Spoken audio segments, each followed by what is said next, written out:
the stand. Now he runs. He produces a magic trick. He pulls out another one. This is incredible. This is ridiculous.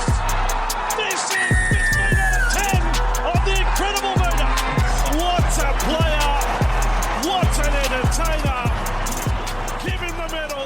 Give him the Dally M medal. Hello, footy fans, and welcome back to the Chip and Chase podcast here for another round review, round 24, done and dusted. It's in the back books, in and behind us, but we're here looking ahead to round 25 and talking everything that was in round 24, joined by the NRL Fantasy Fanatics in William and Callum. How are we, lads? Yeah, good. How are you? Good, thanks for having us on. Oh, really enjoy. My pleasure to have you both on. It's been a long time in the making, this, hasn't it? We've sort of been in touch since we both sort of started we all sort of started in the deep end this year, and it's taken us a long time to get here, but here we are. But look, before we get into that, do you guys want to sort of take your time, both of you have a bit of time to shine here and talk about what you guys get up to over on NRL Fantasy Fanatics? We'll start with you, Will. What do you get up to over there? Yeah, well, firstly, I'd personally like to thank Daniel Long and the Casual Athlete just for all the support that they've shown us, and I know that they've shown you by like the Rising Stars group chat and just like kind of mentoring us in this first year. So yeah, on behalf of us and all the other podcasts, we'd really like to thank Daniel. And just over at NRL Fantasy Fanatics, we pretty much just talk all things fantasy and just in general rugby league. You know, we're both big on Supercoach for fantasy and BBL Supercoach and NRL Supercoach along with NRL Fantasy. So yeah, I mean, I know that the DMs are always open and we pretty much reply to every DM we get and just love fantasy and always, you know, they're always looking to plays to bring interest. And my goal one day is to win NRL Fantasy overall. Love that. Callum, how's the journey been so far for you? Yeah, started with Will. It was just a little back pocket thing. He messaged me. He was like, "Oh, mate, you wanna start this do an NRL Fantasy Fanatics podcast?" And we always love fantasy. I was like, "Mate, why not?" So it's just been here and it's taken off now. Like, you won't see us too off fantasy, honestly. Like, we're on NRL statistics.com 24/7, mate. We love all things NRL. So yeah. No, I love that, boys. I'm in very much the same boat. I haven't dabbled too much in fantasy. Back in the early days I did, but of course I switched to the more superior fantasy game, and that is Supercoach, of course. But it's good to know that you guys dabble in that as well. And as you guys said, massive shout out to the Casual Athlete, the work that they've done to sort of build up a bit of a community, a little family in the content creation realm. Without them, we probably don't talk. We don't really get to interact, and we don't get to grow the way that we have been without the Casual Athlete. So a massive thank you to them. But lads, let's jump into round 24. So of course, the first game of round 24 kicked us off with the Melbourne Storm defeating the Penrith Panthers 24-22. This is a crazy game, one of the best games of the season, which is, you know, earmarked at the beginning. As soon as you see when these two teams clash, you note that one down, you buy the tickets and you plan your holiday well in advance to get to this game. And what a game we actually were treated to. But I guess the big news coming out of it, more so than the Storm getting the win, is the news of Nathan Cleary going down with another injury. Will, mate, how does that affect the Panthers going forward? And maybe you can touch on a bit of the Supercoach and fantasy realm as well here, mate. Well, I think Nathan is probably the greatest player I think the game's ever been graced with or will go down. I know personally I've got a massive soft spot for Nathan Cleary, and I mean, just what he did in that last grand final, he's the Iceman. I do think the Panthers don't win without him, but I also think the Panthers have so much more attack in them that they don't need Cleary to finish the season off well. Like, I think Luai can steady the boat at 7, and you got also, I think you got Edwards there who's going to take more rain, Yo, and you got everyone there. But personally, I don't think the Melbourne Storm are contenders. I think they're pretenders. I think there's only really one contender, which is the Penrith Panthers, with or without Cleary. I mean, we all know what he can do. And, just talking on the fantasy side, I mean, he got that 48, got taken off early, but I think he's gone for the regular season, so he's probably a sell fantasy-wise. Yeah, that is. He's gone for the regular season, believed to be back probably round 1 of finals, but who really knows? They'll be pretty conservative with him. As you said, they've got Luai that can come in, and he's done a tremendous job at halfback throughout points of this season, so they won't want to rush Cleary back. they can even afford to lose, first week of finals, as they are essentially locking up a top 2 spot, definitely a top 4 spot. But saying the Storm are pretenders, mate, that is a very, very big call. Callum, what do you make of that? What are your thoughts on this game, man? Thoughts? I was on my edge of my seat the whole match, to be honest. But I feel like Storm are there this year. They've been so impressive on top of the ladder, holding it there down. We definitely see that outside backs are impressive. I just got to say Jack Howarth was pretty impressive defensively. He didn't have too much attacking involvement, but he was definitely impressive for the young gun, and I think he could even win them a premiership. Jack Howarth is a freak, as we see him schoolboy level. But just their forwards I'd like to touch on. The Storm's forwards, just unsung heroes. Like Ellie Katoa really did well there, scoring those 2 tries. Josh King has been just so consistent week in, week out. Even last year, he was awesome. And Sean Blaw's been playing an absolute role for them. And we know as Harry Grant at captain, we know what Harry can do. Like, he's an absolute weapon. And also Trent Liero. But one guy who just can't get himself out of the game is Tyrone Wishart. Even off the bench, you can see him there scoring a try at the end. But yeah, I just think they've got a lot of unsung heroes who I think can bring them to a premiership, in my opinion, the Storm.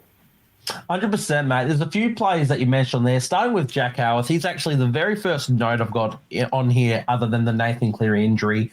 You mentioned his defence, and that's something that I think was probably the biggest worry that people had with Jack Howarth coming into the grades, and maybe was a worry that people had in why it's taken him so long to get in here. But for him to essentially be a back rower of most parts coming through the grades, to get shifted out to centre, which is the hardest place on the field to defend.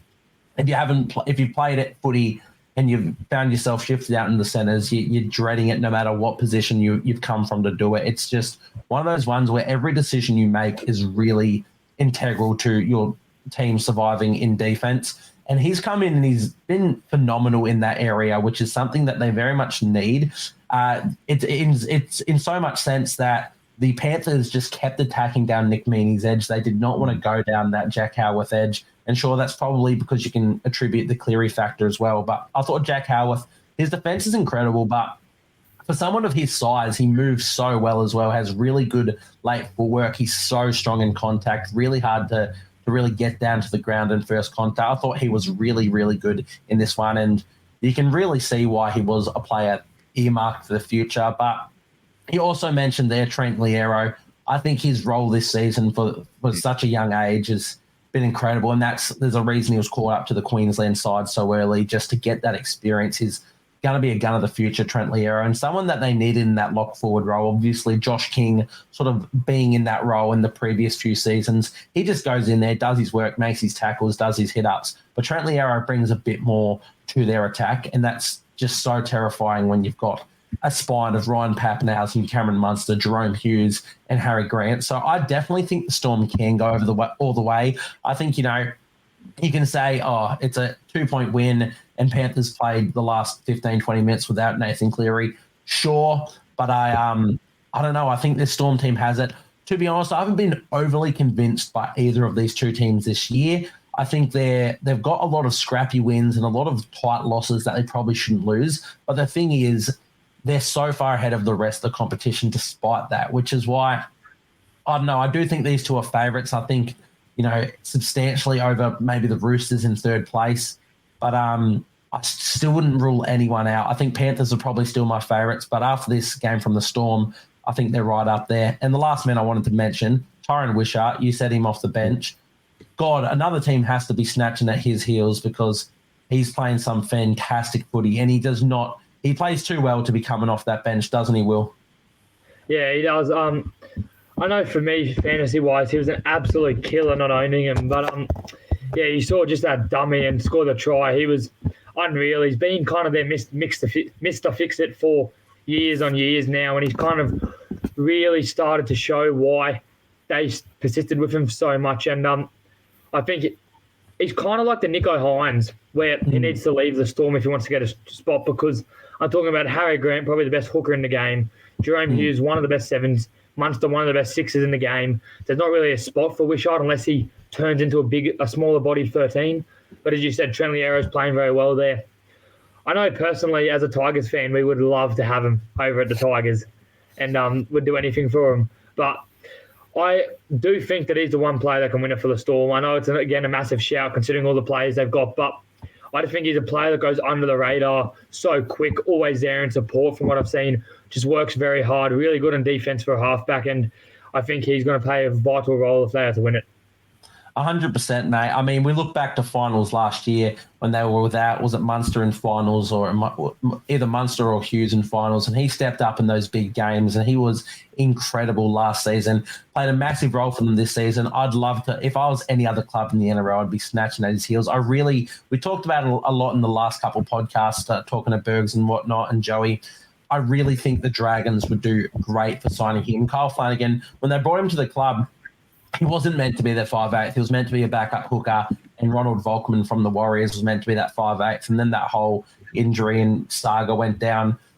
Kyle Flanagan, he's done an admirable job in that 6 role, but God, if the Dragons could get their hands on Tyron Wishart, I think they'd do great things. But yeah, it's a very interesting game, this one. I think both these teams, they take a lot out of it. I don't think either's really disappointed in the result. I don't think the Panthers are really looking back at this one like, damn, they might be out of the minor premiership race now, but the Panthers aren't really here for minor premierships. They're here for premierships, and we know that they'll just come home in the back end of this season. So if you're a Storm fan, you're happy.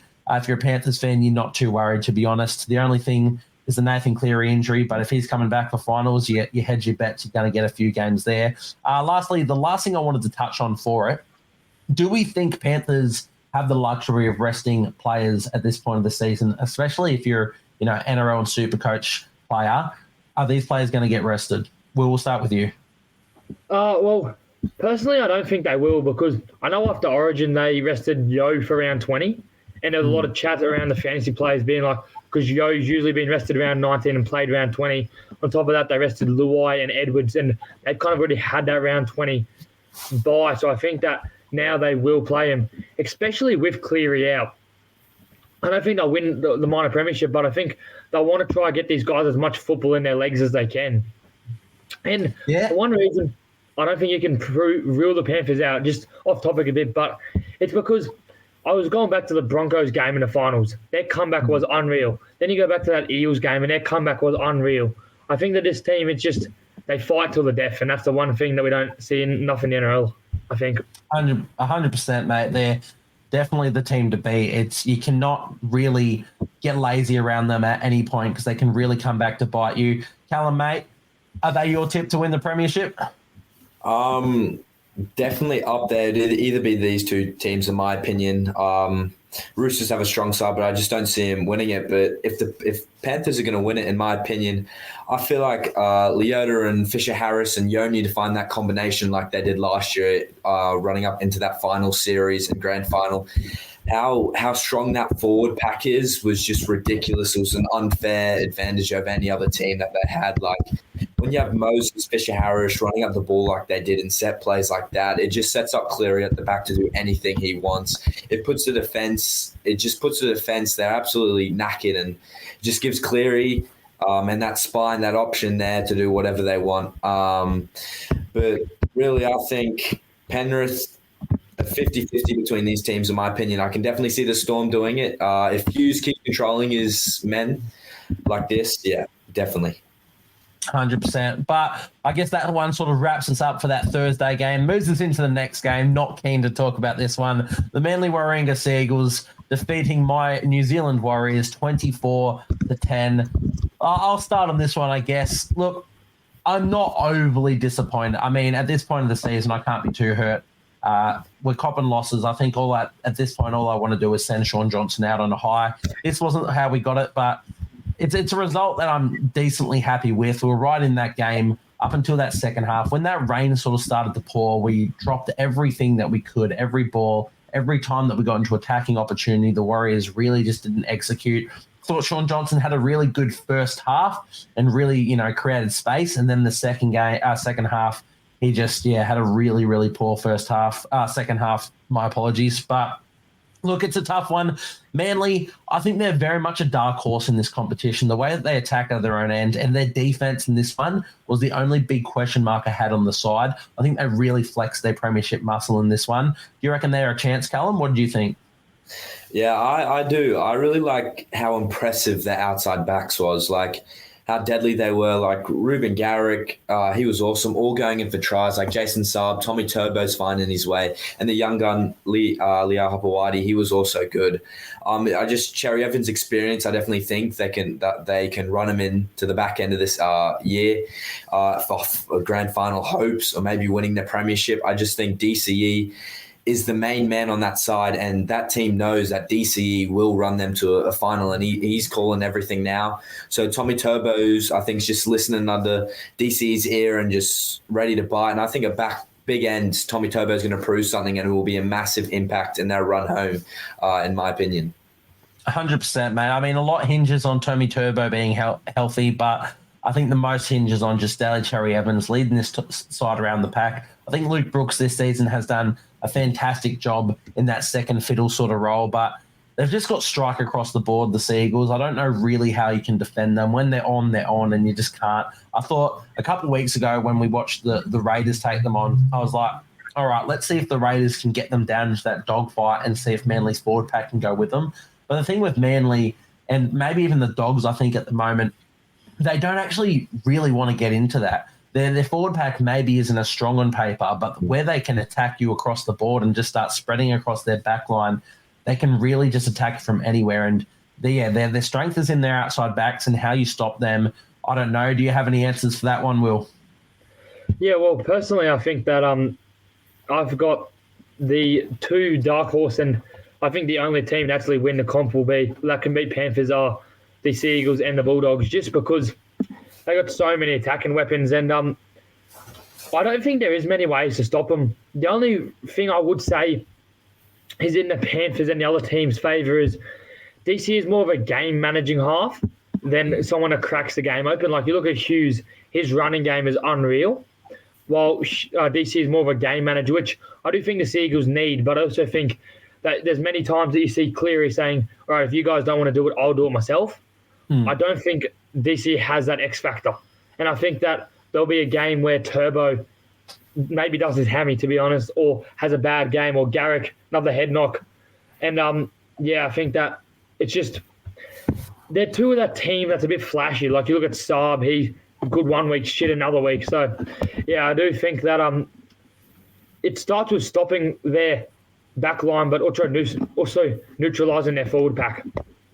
100%, mate. I think the key on every team's whiteboard when they come up against the Seagulls is literally just stop Tom Trbojevic. Do not give him space. But it seems to just be easier said than done. He keeps getting it done. The big thing, though, back in 2021 when they had that amazing season, that Turbo Dally M record-breaking season, they also came in the finals. And the teams in finals, they always elevate. I know a lot of people are sort of thinking, everyone's sort of wondering, can each side make it to the top 8? And everyone's sort of hanging on because it's such a close race this year. There's so many teams up until essentially this week that could have still made the top 8. And everyone was hanging on and being like, can my team still make it? A lot of people are sort of sitting here wondering, or does it matter? If they make the top 8, they're just going to get bounced straight away. But as soon as you get into finals, it's a different kettle of fish. So a team like the Dragons, for instance, no one's given them a hope all year. If they make the top 8, I'm not, doubting against the Shane Flanagan coach side to get a win. So when it comes to finals, all these sides that just elevate their game, can the Seagulls elevate theirs, or are they already just peaking a bit too early? And if Tom Trbojevic is contained, do they have the key ingredients to really get a win in finals? It remains to be seen, but definitely a side that I think has all that potential. When it comes to the Warriors, however, very disappointing year for the Warriors, a team that was sort of earmarked on a lot of potential based on last year. They added Roger Tuivasa-Sheck, they added Kurt Capewell, two really good signings into their roster. And they've gone backwards. There've been injuries. There've been a few things that haven't fallen their way. But in the end, it's just been a really disappointing season for the Warriors. Sean Johnson retiring is now all they're focusing on, going out and sending him on a high. They come up in New Zealand this week. They've renamed the stadium to Sean Johnson Stadium to give him that tribute. And then they finish out the season with the Sharkies in round 26 before they have a bye in 27. They're out of the finals contention. Where do they go for next year? Is Tamari Martin their halfback going forward? What do you think, Callum? He's definitely done a good job, but I think next year, Tamari Martin has shown the strike power and the ability to be their halfback. With the absence of Sean Johnson, you saw they went on a bit of a winning streak there, and Magic Round against Penrith to knock them off was outstanding. And the way Tamari Martin did that, he definitely shows enough strike power to definitely hold that 7 position next year. Regarding Warriors next season, if we've been planning ahead for them, just their magic season last year was just how they kept all their players injury free, and how Sean Johnson could control that team. I guess Tamari Mines needs to stand up and show a bit of experience and control that team. Whereas he still seems a bit young, Tamari Martin, and I think he'll be awesome next year for them, and he definitely holds that 7th spot. Yeah, I think that is the big question mark in their side. I think Tamari has done a fantastic job. He's had that halfback role. But you've seen it at times in the last couple of weeks while Sean has been out with that Tamari Martin and Chanel Harris-Tavita combination. The kicking game hasn't necessarily been there, not just from the goal kicking, but the general play kicking. That's something Sean Johnson is going to be very missed when Sean Johnson leaves this side. But a big thing that wasn't mentioned coming back into this game was the return of Luke Metcalf as well. Been out for essentially since round 4 or 5, I think it was. Might have even been earlier. He was incredible back then, and to see him come back and, pick up the goal kicking and play the way he did, it's a combination that they get to work on. They're still relatively young, their halves across the park, and they have a lot to work with there. I think they still have key ingredients to make a run next season, but we have to wait and see there. What do you think, Will? What do the Warriors get up to next season? Where should they be targeting in their signings, do you reckon? Well, I do think the Warriors will decrease next year. I think Adam Fanua-Blake is a massive loss for them. I do think James Fisher-Harris is a great prop, but I look at the Warriors and it's just AFB's, I think they're 2nd or 3rd leading try scorer, and they're losing Adam for James Fisher-Harris, who is someone that's not really a try scorer. But the one thing I have that the Warriors are in their favour is one of my favourite players, and he wears his heart in his sleeve every single time. He was pretty much, you could see he wasn't the same this year. If Tohu Harris can get his knees right and maybe play 1 or 2 more unreal seasons of footy, I think that he's so, so, so important for this Warriors team. I watched him one game against the Titans when you guys got absolutely destroyed. But I just watched it, and he was there in cover defense every single time someone made a break. And I think Tohu is, I'm calling it now, if he gets fit, he's in for a massive season, and he's going to be what makes the Warriors get in the 8 or not. Mate, I love that call. I think you hit the nail on the head mentioning that Titans game. It's weird. Been in a few, Warriors supporters pages and whatnot, there's a lot of harsh shit that comes out about players. As soon as you lose a game, everyone's calling for players' throats, which I'm sure is across every, team's fan page. Everyone does that. There's always that loud minority of fans who are just, spewing shit for no reason. But the slander that came out about Tohu Harris this season saying he needs to retire, we need to move on, it blew my mind, because he is by far and away the heart and soul of the Warriors. He really epitomises what the badge stands for. And he's been playing injured and still being that person who comes across in cover and just always trying his heart out. So I think that's been a massive loss as well. I think the big thing about losing Adam is just the mentality and the leadership that James Fisher-Harris will bring. I'm also not sure if it's an upgrade as per se. I think they're maybe on the same caliber of level as players in general, but it's what that team needs in the time. And the Warriors have looked at Adam in these big moments, and that's why he's been such a good try scorer, why he's able to punch out these incredible numbers. What James Fisher-Harris is going to bring in is just that mentality. I think there's probably no forward pack in the NRL I'd want to run at least than running into the teeth of Mitch Barnett, James Fisher-Harris, and a healthy Tohu Harris. I think if I had to take that from the back fence and do a hit up and say that, I'm just dropping the ball. I'm turning around. So I'm hoping there's a bit of something that the Warriors can gain there. But look, that's for next season's discussions. Focusing on this season, it's been a poor one, but let's just try and hope that they can send Sean Johnson out on a high, because he's been such a fantastic player for such a long period of time, inspiring a new generation of footballers, especially in New Zealand, which is a rugby union-dominated country. So I wasn't awfully disappointed in the Warriors' performance in this one. I think second half was really bad, but they're also coming up against a really good Seagulls side. A fitting way to end the battle as well. Coming into this game, Sean Johnson and Daly Cherry Evans had a split down the middle, equal win-loss record against each other after debuting in the same year in 2011. Out of 18 games, or might have been 19 games, they had won 9 each, and they had that draw earlier in this season. So now DCE picks up the chocolates to finish their little streak after debuting in the season together in 2011, going all the way to that grand final. And it's just a fitting end to the chapter of their careers. But, lads, let's move into the next game. Let's stop chatting about my wires. Next game, we have the Roosters defeating the Parramatta Eels 38-14. Look, Eels have shown a lot of heart as of late. You know, the last few weeks have really put it to teams. They should have beat the Penrith Panthers last week, in my opinion. Coming up against the Roosters fresh off the bye was always going to be a hard ask, and it proved too big for them. The rain didn't help, but again, even with the Roosters' attacking style of play, I thought the rain would have been more of a hindrance to them as well. Is this the sort of performance that the Roosters really needed to sort of put themselves on the level of the Panthers and the Storm? What do you think, Will? Yeah, I think if you look at a score, they had a better score than the Panthers, and they played them a week later. But I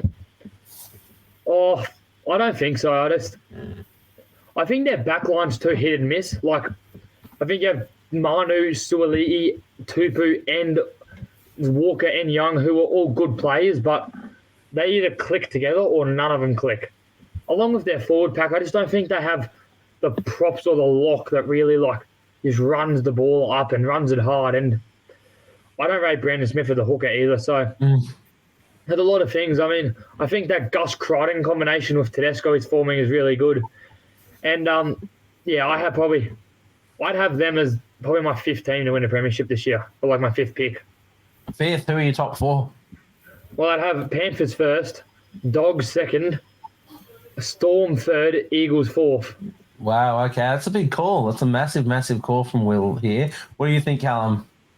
I think that I do get the clicking issue that Will was talking about there with the backline there. They had some – I was watching the NRL 360 episode, and it got me thinking. They were talking about how Sam Walker, Tedesco, and Keary, three big names there, were struggling for who wants the ball and who wants to set the plays.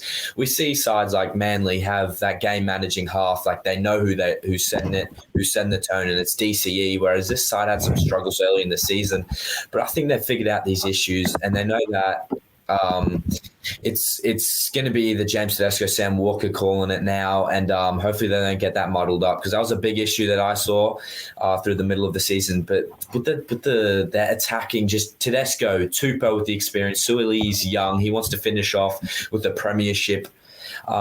Joey Manu, we know how good he is if he stays injury free, and Dom Young with 3 tries, we know how he loves to get over a try, and just Sam Walker, he's got all the potential for a future Cooper Cronk, in my opinion. He's been under his he was with him with a season under his eyes, so yeah. And I also think the props, Lindsay Smith, Origin.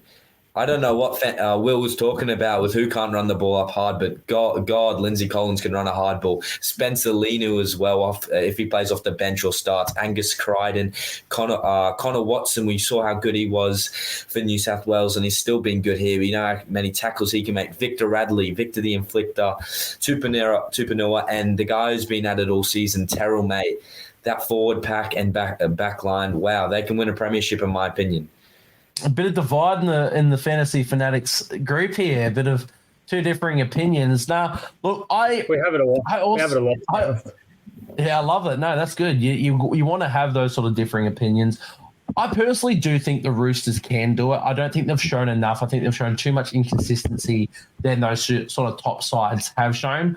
In saying that, I think when every team is at their best, like based on this season, I think the Roosters are the team I'd want to come up against least. I think they've just got too many attacking threats across the board. You know, we mentioned when you're doing your homework or you're doing your game day team sheet, all right, Tom Trbojevic. He's the only thing that, well, maybe not the only thing you note down, but he's bold, in big, bold writing, Tom Trbojevic. Stop him, you stop Manly. I don't know what you write down when you verse the Roosters. What you write down, James Tedesco, and then Sam Walker starts doing chip and chases and scoring tries. You write down Sam Walker, and then Angus Crichton's playing the best footy of his life. You write down Angus Crichton, and then Dom Young sprinting down the sideline for 3 tries. There's just so many attacking weapons across the board. The big thing for me is their attitude. Now, the thing I wanted to see coming out of this game was in the final, when they already came out and they put a massive score on, how they'd react in the final 20 or so minutes, and if they'd just keep the foot on the throat and, push that home. And once again, a 67th minute try to Sean Russell, and then a 79th minute try to Joey Lussick. Now, they don't do anything but make the score look a little bit prettier for the Eels, but this is a theme that's come and gone for the Roosters in the past few games. I thought coming out of that bye, this was something that they really needed to work on and just, keep that ascendancy going. And, they scored their last try, 57th minute. There's 23 minutes left of the game where they just didn't want to score any more tries. You can say, yeah, the Eels, they started playing better footy. Sure, the Eels were playing better footy, but the Roosters, to me, they just keep taking their foot off the pedal. And when it comes to finals, you cannot do that. We talk about how the Panthers put on that score against the Eels a couple of weeks ago to come back there. The Panthers in the grand final last year. If the Roosters are going to be doing this to the best sides in the competition, it will come back to bite them. So I think they can win a premiership. I think they have all the attacking weapons to do so. I love the mold of Brandon Smith as a hooker, to be honest. I don't know. I think I'm in the minority. I think a lot of people love Brandon Smith as an impact forward or even a starting forward, which I get. The way he runs the ball and everything, he's got all that ability. But I thought in this game, when Connor Watson went off the field and Brandon Smith just, essentially had to play big minutes in that hooker role, and he did his usual darts from dummy half, good defense. I think he's added a kicking game to his arsenal this year, had a few 40-20s. I really like Brandon Smith at hooker. I thought he was fantastic in this one. But, I've still got my concerns about whether or not the Roosters can go over all the way this year. As for the Eels, it's been a disaster season for them. One of the couple of teams that have sacked their coach.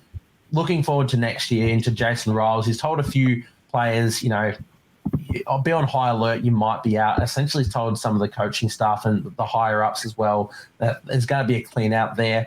I'm hearing Regan Campbell-Gillard's on the lookout for, I think the Knights and Dragons are looking interested in Campbell-Gillard. Junior Paulo has been talked about. Mitchell Moses has even been talked about. Ryan Madison. There's seemingly no one safe for the Eels, especially after just losing Blaze Tadlangi, which is pretty difficult. Where do you reckon the Eels should be targeting in the signings department, salary cap in question, Will? I do think that Royce Hunt would be a very, very nice signing for them off contract next year. I know the Tigers are very interested in him, and I think, Royce is just kind of that impact player they need. I know you say Paulo's somewhat that, but I think Royce is the closest thing to a Spencer Leonard that they need. And I think this season they've got a bit unlucky. Like, if you get Royce going along with a Jermaine Hopgood, a Moses, and a Dylan Brown, then I think they're not that bad. I did read something that there was talk about Dylan Brown moving to the 13 full time, which I don't know if it's true or not. It was a couple of weeks ago, but personally I wouldn't go there.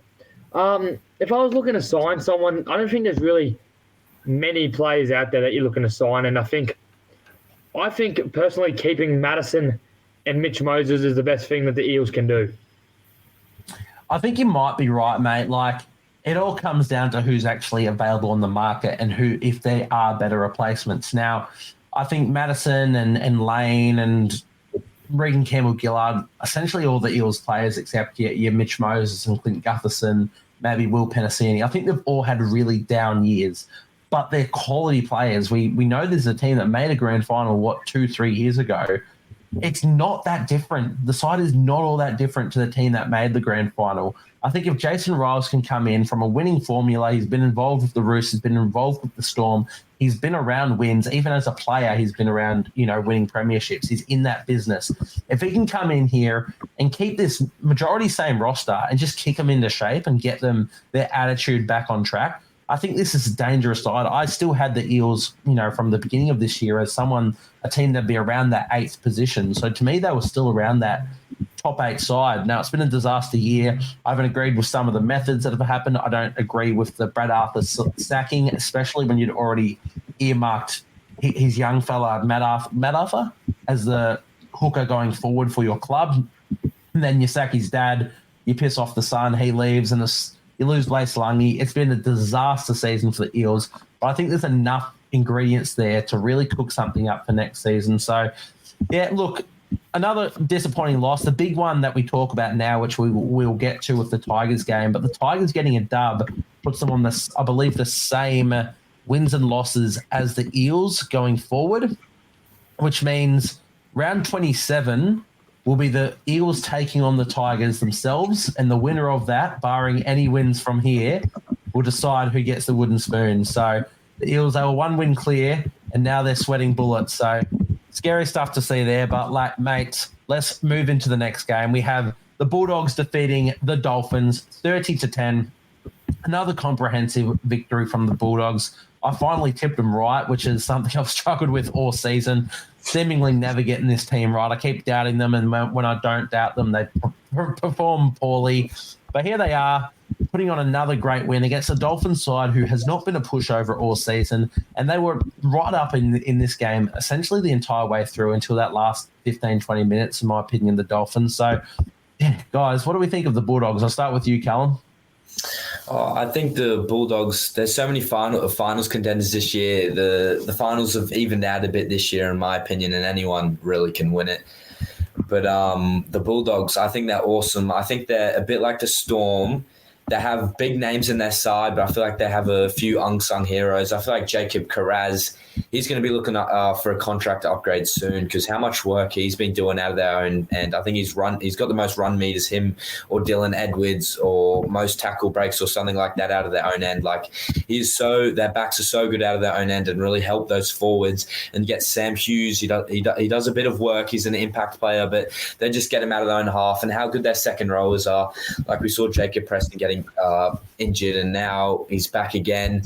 I put him in my fantasy team for a reason. I think Jacob Preston, his rookie year was really good, and now he's starting to hit his straps now after injury, and I think he could be in the big final season. That their edges and just backs are just electric. That pace with Cherry and Adokar on one side, just so much danger in that side.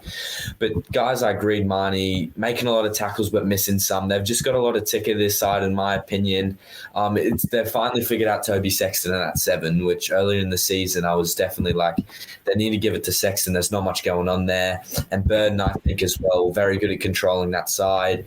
And I talked about the Storm with some unsung forwards. I feel like Josh Curran has definitely been that guy for the Dogs this year, just getting to work. And like, you look at the interchange, it's not too impressive, but the guys there have their impactful 26 to 30 minutes on that bench there, and they're just doing their job at the moment, the Dogs. 100%, mate. Look, you mentioned Jacob Kiraz there and his incredible numbers. I'll read you through what he pulled out in this game. So, of course, the 2 tries, which is, no small feat itself, he had 27 runs for 297 metres. 101 of those were post-contact metres, 2 line breaks, 4 tackle breaks. He is right up there with, like, Brian Toto when it comes to work rate from wingers. He is tremendous what he's actually doing, to be putting his body through that week in, week out. He's an absolute monster. But it's really weird. You look across this board, and essentially you've said it, everyone is they're getting the best out of each other. And I think when people looked at the Bulldogs on paper earlier this season, and even through the mid parts, and I know I've been guilty of it, is you sometimes look across the squad and you look at, the names, and you're like, do they match up to everyone else? And in some areas they don't. Josh Curran as a starting front row forward, you're like, does he match up to most other front row forwards? Sam Hughes as a rookie forward, does he match up? But in the end, they're getting the absolute best out of essentially every single player in their squad. And when you're getting the best out of everyone, when everyone's playing for each other, it's just so much better than a team of just superstar individuals that just, sort of playing all right, sort of playing okay. You mentioned Toby Sexton. He should have been the halfback from the beginning, in my opinion. But Serrato, he obviously knows what he was doing. He wanted to give, Sexton maybe a kick up the arse to fight for that spot, or Drew Hutchison the chance to really give him that experience. I'm not sure what was going on there, but it's worked out in the end. The Bulldogs, they're firing on all cylinders heading into finals. And, you look across their squad now, and there's not really anyone I'm sitting here going, they have a bad game ever, realistically. There's no one in this forward pack I'm like, yeah, they're prone to a bad game. And I think that's incredible coaching. And in the end, they've just found their DNA. And this is a side that feels like a Bulldogs side now, to me, in my opinion. It was a bit weird for me with all the signings that they brought in, which, fair enough, they were part of a rebuild.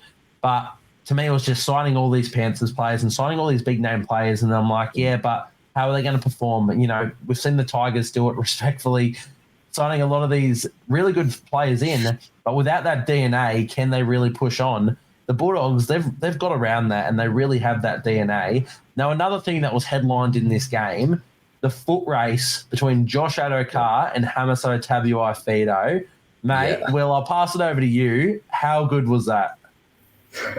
I didn't actually watch that game this week. It was the only game I missed. But, just a quick one. I played this game with a couple of my mates at school, and it's like pretty much you have to choose players from a wheel spin and like you put them in a position. And I have this massive argument because I think Jacob Krause is the best winger in the comp this year by a long shot. And I just think, he's, as Callum was saying, he's kind of that unsung hero. But that's all I had to say. Didn't see that. I mean, he very much could be. Like, I think this season there have been a lot of great performers in that wing role. I think Brian Toto is probably locked in for like a Dally M Winger of the Year role. Heroes definitely could. I don't know. He spent a bit of time at centre and whatnot, so I don't know how it all works with polling points and whether or not if he gets them at centre, if he gets some points for his games at centre, do they count to him winning Dally M Winger of the Year? I don't know how it'll all work. Zach Lomax has been really good. Players like Kyle Felt and Jack Bostock have been underrated, but Kiraz, what he does, as I said, I think it's right up with Brian Toto at the moment. Not saying he's as good as Brian Toto. Toto's been doing this week in, week out for years. He's the best by a long margin, in my opinion. But Kiraz this season has been extraordinary. And I mentioned that Bulldogs DNA. He just bleeds blue and white, in my opinion, Jacob Kiraz. I think he was excellent. I want to go back to this Hammer Fox thing, so I'm going to pass it over to Callum now. What do you make of the sprint, mate? I'm a big sprint guy myself. I've had chats to Roger Fabry, the sprints coach of Josh Adokar and Kalen Ponga and stuff like that. But if we put in perspective how fast Hammer ran, it was 40 kilometers an hour. We see guys like Usain Bolt, when he set that world record, it was 44.27 kilometers per hour. So it's absolutely ridiculous there what Hammer has done. I've been following the speed guys for a while, and I think Hammer's definitely been that guy, and he hasn't showed us yet. I think he's just definitely that guy who's quick off the mark and hold it towards the end. And Adokar's getting old. We saw him with that issue there, and it was impressive to see Hammer to run him down. And I'm very excited, keeping a close eye on if the NRL will put in a 100-meter sprint in the grand final. Like, if I'm backing anyone, it will be Hammer. Yeah, it's exciting. I've been waiting and asking for this 100-meter sprint for such a long time. I personally do think it should probably be Magic Round, where every team in the competition is already there. Like, you put it on the grand final. How many teams that have missed finals aren't already, out in Bali on their holiday? Are they really going to want to come back for a sprint? Yeah. I don't know. Regardless, I want to see it, and I'm happy that we got a bit of a glimpse into it. Adokar, he came in with a bit of an injury on that knee, and he's bulked up a lot as well with Adokar. You think back in his early days, very slim, very fast. He's still got some speed, a lot of it, but he's not as fast as he used to be. He still clocked 37 Ks an hour at a top speed in that run, and Hammer to clock 40. Once again, you mentioned Hammer. He essentially only ever runs as fast as he has to. It always looks that way. I remember a couple of years ago, he picked up a long-range try against the Seagulls, and it just essentially, he had Jason Saab chasing him, and Saab was mowing him down. But Hammer just knew that he was going to get there, and Saab caught him. He fends him off and scores a try. It just seems really weird with Hammer that he only ever runs as fast as he has to. Even in that chase on Adokar where he hits 40 Ks an hour, as you said, 4 clicks off the top speed of the fastest human being of all time, it didn't even seem like he was really in full stretch. It still seemed like he had another gear. Yeah, I saw a article on the NRL. They came out with the top speeds from all the players this year, and Hammer's 40 compares to Adokar, who is in second with 39.1 kilometers per hour, and I think Jason Saab was just below on 38.9. So Hammer's got a slight lead and is my favourite to win the race, in my opinion. Fox hit a 39 this season. Yeah, 39. It was early in the season, 39.1. Wow, I missed that. I knew he I think 2 or 3 years ago, he clocked a 38.75 or something, which was like the highest speed of all time in the NRL. But I didn't realize he'd clocked a 39. Yeah, 39.1. I think it was round 2, maybe. Crazy. Goes to show he's still got that speed in him. Yeah, I do think Hammer and Saab are probably my two favourites, but you still can't rule out the Fox over a 100-metre sprint. Look, let's move into the Dolphins side of things. It's been a long season for the Dolphins. Started off really hot. It's been a bit of a form slump going in. They've had a really tough draw to end the season. You know, it still keeps going with some tough games to go. They're only one win outside the 8 at the moment, very close to being able to get into the finals for the first time ever in their history. You know, only their second season in the NRL. Can they get it done, Will? Do you reckon they can make a little late rally and make their way back in the finals to finish off the season?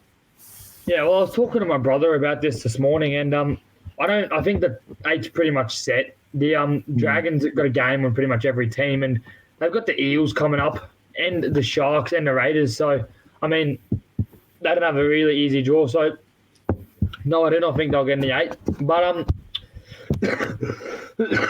sorry. No, right, mate.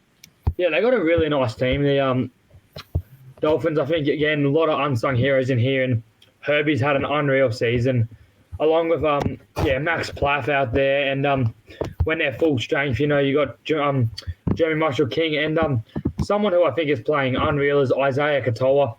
And I do think losing the super coach will hurt him next year. But, yeah, to answer your question on short, I don't think the Dolphins will make it the 8. Yeah, I think I'm feeling in a similar boat to you. But in my opinion, whether or not they do or don't, to me, it's another fantastic and successful... Had a great season. Another successful year. This is a club in its second season ever, and they're already fighting for a top 8 berth. It's crazy what they're doing. They've done better than the Titans, and they've been around for like 15 years. Mate, they've done better than almost every other Queensland team. I mean, the Cowboys are just, one or two wins ahead of them as well. But they're doing better than the Broncos, who are the biggest, most successful club in the NRL, and the Dolphins in their second season are doing better than them. I think it's been a hugely successful season, and I was all for, you know, adding more franchises to the competition. A lot of people were scared of how they were going to go last year. You know, I was one of those people that said, I think they'll come last year. They fought their way into, I think, 13th to finish the season, which was really successful. And this season, if they don't win another game, I still think they've done a fantastic season. What have you made of the Dolphins this season, Callum? Yeah, I think they've been very good, especially with two guys that were missed from Queensland. The origin players can play for Australia. It's Tom Gilbert and Tom Flegler. I actually saw Tom Flegler down at Burleigh a couple of weeks back. But, they just really missed them, honestly. But I do think they have the attack as well. I think Cody Nikorima and Isaiah Katoa is definitely a great halves combination. And they do have those older guys that will probably be departing soon and retiring, like Jesse Bromwich, the Bromwich brothers. Felice Kafusi might have a couple more years, but it's also those guys have been absolutely impactful. And Lemuelu on how he's going, younger guys coming up through the system to try and get their NRL debuts and like that. I've been studying the ladder because I'm trying to get my Broncos to get back into that 8, and there is a possible way. There is a possible way they can get back in. I feel the top 7 is decided now, I believe, unless the Cowboys lose all their games. They're 2 wins ahead of the Dolphins at 8, but it was bad for the Broncos because St. George won on the weekend, so they're 1 win away from the 8. And I think Broncos, if they're 1 win away and the Dolphins don't win any, they also can slot in. So the Dolphins are in real shambles to make the 8. But I'd really love to see the Dolphins make the 8, even over my own team Broncos. Just what they've done without some key players this year is just Yeah, amazing.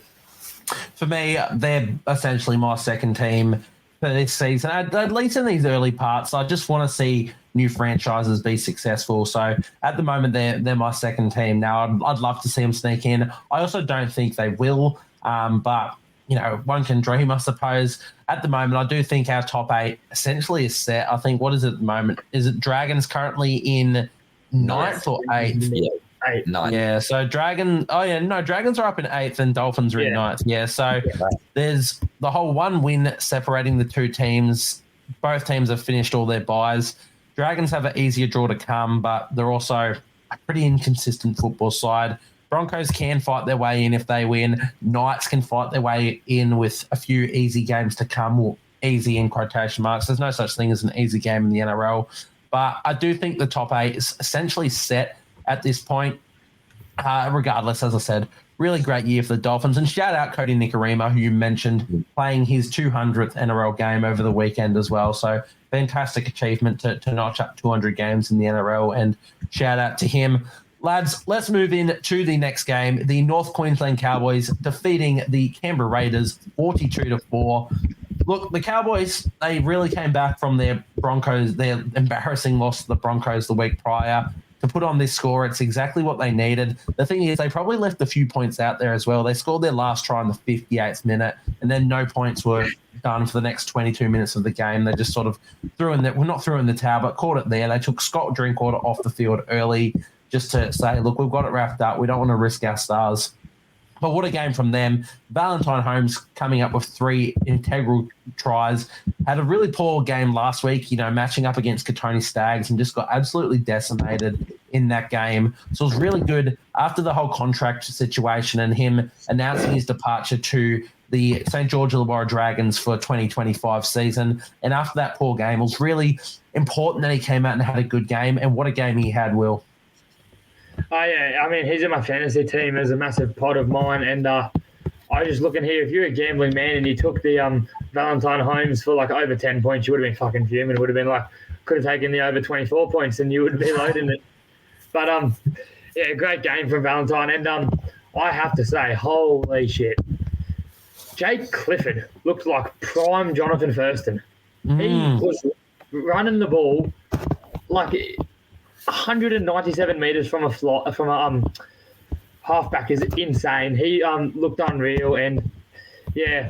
One thing for me is, again, I'm a player of man crushers, and Jason Tamalolo, one of my favourite players.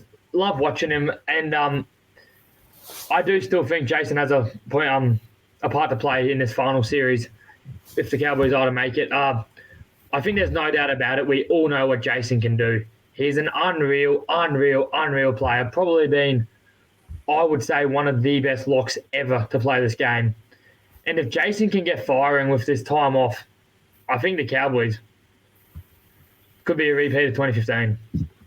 Mate, I back you in there. I don't know how much they got left in them, but games like this, they definitely could. And the one thing that you can't coach is experience. And Jason Tamalolo, he's been there, done that. He's the second most capped Cowboy of all time. He's won their premiership. When he comes back from this injury, he's going to be ripping and tearing. He still has those games in him. He's been limited minutes-wise by Todd Payton this year, but it's not really been of Tamalolo's own regard. It's literally just been Todd Payton doing it to preserve him. And if you're going to preserve him, it's for these moments. It's for a finals push. And you get Tamalolo back out there. You push him into that 50, 55-minute role, and you let him do his best work. He's going to have that layoff. He's going to be fresh and ready to go. I think he's going to be a massive part of their side. To think that they did this without Tamalolo is pretty crazy. That also without Jeremiah Nanai in this one. Chad Townsend was dropped for this one. You mentioned Jake Clifford. When he came through the grades, he was such a freak player coming through the under-20s, and I always had a lot of time and thought he was going to be a fantastic player moving into the grades. Now, he's sort of gone the long way around, between sort of an up and down start to his career with the Cowboys, went to the Knights, didn't really kick on there, gone over to England, but to come back now, Chad Townsend departing the club at the end of the season. I do think Jake Clifford is either their halfback or their 5'8", with Dearden being the other man. The big part about both of these players is their running game, and they both thrive on their running game. So I don't know if it necessarily matters what numbers on their back. In this game, as we saw, it really didn't matter. They were able to put on that score, and they can attack you from anywhere. And I think that's a massive part of Jake Clifford's game. And I thought it was really good to see him come in and get the job done, especially when you're dropping your halfback 3 weeks out from finals. It's a massive call to do to shake up the team that much. But Jake Clifford, he came in and had a phenomenal performance. Callum, mate, what'd you make of the Cowboys? Yeah, I think they're definitely also finals contenders. I think it was the season 2016, was it, when they made it to the grand final against the Storm? 2017. 2017. Yeah, I thought their season was done and dusted. I think they were much of a grand final hopes. And I thought it midway through the season when they went through that drought and maybe last game. But to see here with all their big guns, their origin players sort of finding their straps now, I do believe if they do find themselves in the top 8 and can't make it into the top 4, Todd Payton will rest a lot of these guys and get them ready for final series. But I think definitely someone that's going to be absolutely impactful is, you talk about good fullbacks these days, Reece Walsh, Tommy Turbo, even Kinney, how they're carving up and scoring points for their side. It's definitely going to be Scotty Drinkwater, who's going to be awesome. And he's been a little bit under the radar, but he's usually that consistent guy and does pull out massive games. I know I do have him on my fantasy side just so he could pull out that 80 points. So, yeah, looking for Scotty Drinkwater to go big towards the final series. But just like to point something out in this game, I think the most tackles made in this game was about 37 and 30 from the other side of the ball for the Cowboys, which is absolutely ridiculous. So I think it was just more of an attacking game. And I think they also have the attack, the Cowboys, and also have that forward back. A couple guys like Sam McIntyre, Harrison Edwards, Thomas McKaylee, Finifuyaki. Like, do we reckon they could get the Cowboys and help them to a finals win? Mate, I genuinely think that they have the squad across the park that can do it. If they're playing to their best, which is what we mentioned with the Bulldogs, it's the big thing that's setting the Bulldogs apart, is that everyone is playing to their best. And, you know, maybe it's got Drinker compared to a Connor Tracy. Drinky's the better player. I'm not saying Drinky's had a bad season at all. I thought he was tremendous in this game. He had his fingerprints all over their attack. But when Connor Tracy's consistently playing his best, and that's how the Dogs are doing it all season, they're the better side. But this Cowboys team, if they can, essentially like they were in this game, if they can play their best, like, I don't know who's going to stop them, because you mentioned it comes down to their bench, and even their players under that, they're the people that they bring up through reserve grade, Jackson Purdue and Viliami Vailea, who's playing a big role there now, but isn't exactly their starting center at most weeks.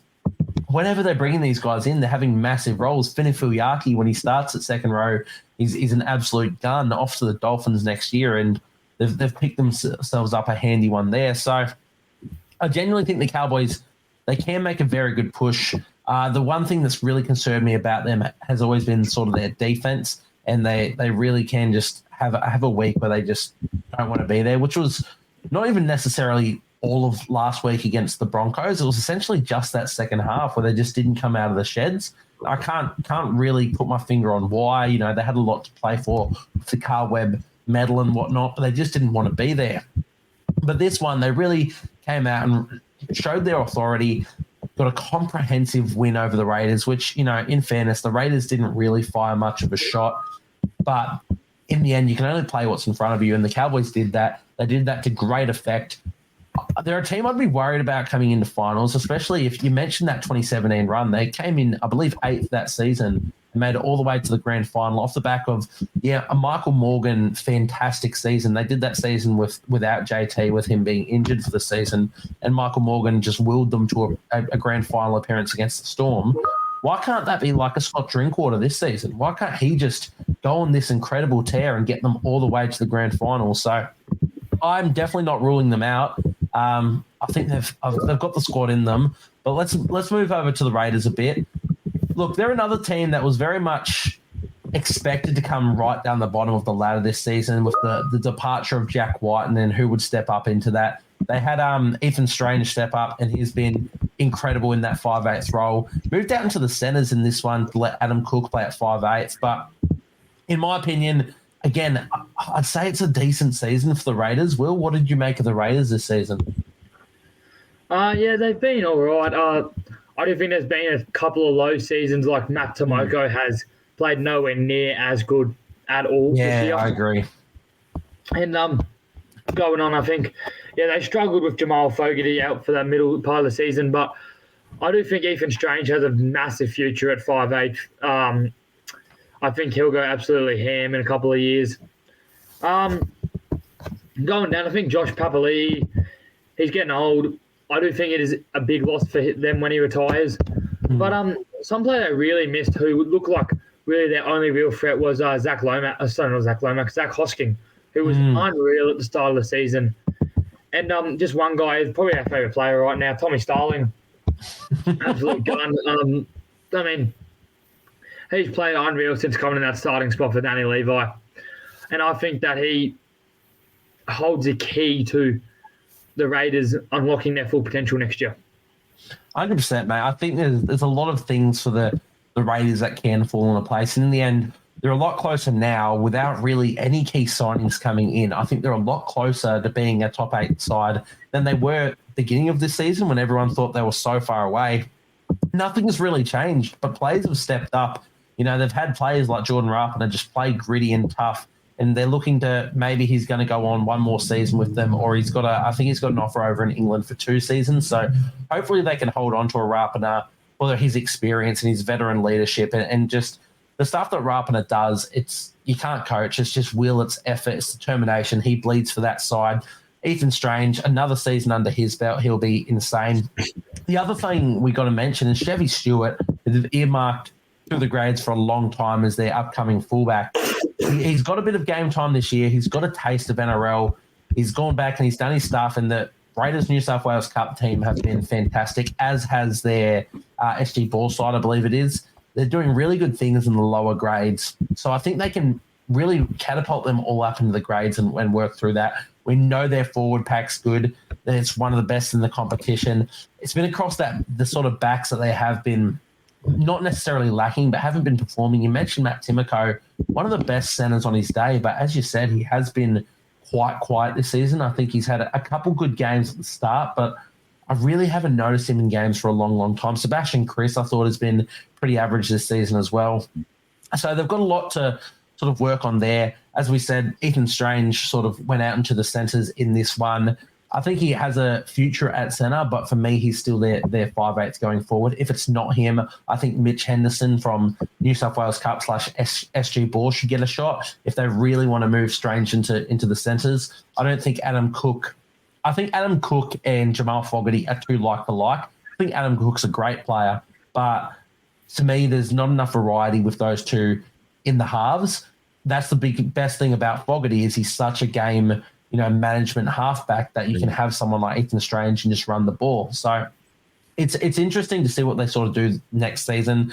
But the weird thing about this game is, again, I sort of look at it and I go, I don't know which players necessarily underperformed. I just think that the Cowboys came in and just outperformed in every area. But I don't look at the Raiders and go, it was a really poor game from this player and a really poor game from that player. So it is an interesting one. I do think they're missing Zach Hosking. I think at the start of the season, he was phenomenal for them. I'm a massive Zach Hosking fan. The way he goes about his play, I love it. His tackling technique is second to none in the NRL. I love how he just chops players down. So they're missing him, especially his grittiness, his steeliness. But again, for me, a decent overall season for the Raiders. But games like this, it's gonna put a blemish on the rest of the season as a whole, because in the end, you're only as good as your last game. If the Raiders have had a decent season for what they're expected to do, it's not going to be noticed when there are these 42-4 losses. So let's hope they can come back and finish strong for the rest of the season. But yeah, pretty disappointing game from the Raiders in this one. Lads, let's move in to the next game. The Tigers defeating the South Sydney Rabbitohs 18-16. Brings them, they're still in last, but now they're on the equal amount of wins as the Eels. So as we earmarked earlier, that round 27 fixture will decide essentially the wooden spoon. I'm all for it. I'm so proud of the Tigers. I was so close to tipping them in this one. I didn't end up doing it, but I'm happy they won. I don't want the poor club to win another wooden spoon. I think they've improved in a lot of areas. So I'll pass it over to you, Will. How proud are you of this side? Oh, yeah, we done it. I didn't think we were going to win for a second there. It was getting close. We were up 16-4 at halftime, but yeah, against probably one of the better franchises we've seen before in the history of the NRL. I know they're having an off season, but I do think the West Tigers have found an absolute stud. Goes by the name of Lachlan Galvin. Oh. He's having a season, and just one thing for me. It just looked like everyone wanted to be out there. Samuel Lafayette, he's looked really good, and I do believe that next year we get Buller back, and Luai and Taruva, it'll be. I think we'll probably finish 9th again. That's where we seem to finish. But yeah, just really proud of these guys. You know, they just keep fighting every week, and I think that we've seen glimpses of what they can do. Like we saw glimpses a couple of them last year when they destroyed the Cowboys. But then we also saw glimpses when the Cowboys destroyed them. So, but really happy with the West Tigers, and I think they're finding something. Yeah, I think there's a lot to like going forward, to be honest. Obviously, they got those signings coming in, the big ones of Jerome Luai, Sania Taruva, who I think will be really good for the outside backs. You also recently announced the signing of Jarrell Skelton from the Bulldogs lower grades. I think that is a massive signing. Yeah, maybe Royce Hunt coming in too, which would just leave that Stefano Utakamano spot up for grabs, and I really like that signing too. 100%. They're still out in the market for a few players. Royce Hunt would be really good if they can get the best out of him. I think there's a lot to like. As I mentioned, that Skelton signing. I think the big thing for the Tigers, their biggest problem, maybe not their biggest problem, but when you look at the squad on paper, for me, it's just been their outside backs, especially the wing positions for the club. I think Skelton, he's going to have errors in his game. He's going to have defensive lapses, but the work he's going to do out of his own end is going to be so good for your side. And, Taruva, like-minded, he's already won a premiership, so to get him over Luai, he's got that experience. I'm really excited for what they've done. You know, they're still coming last at the moment, but for me, this has been a better season for them. Like, I've just seen more heart and more desperation in the side. So I really hope you don't finish with the wooden spoon, and I really hope you build into a decent season next season. You mentioned finishing 9th. You'd take a 9th finish a lot. Everyone used to clown on it, the odd 9th place finish Tigers, but I'd take a bloody 9th over 17th at the moment for the Tigers. So hopefully they can improve to get to that next season. But, mate, Callum, what have you made of the Tigers in this game? Oh, I don't want to hurt any Tigers supporters, but there's been a common factor that I've been hearing in the last couple of years with Tigers.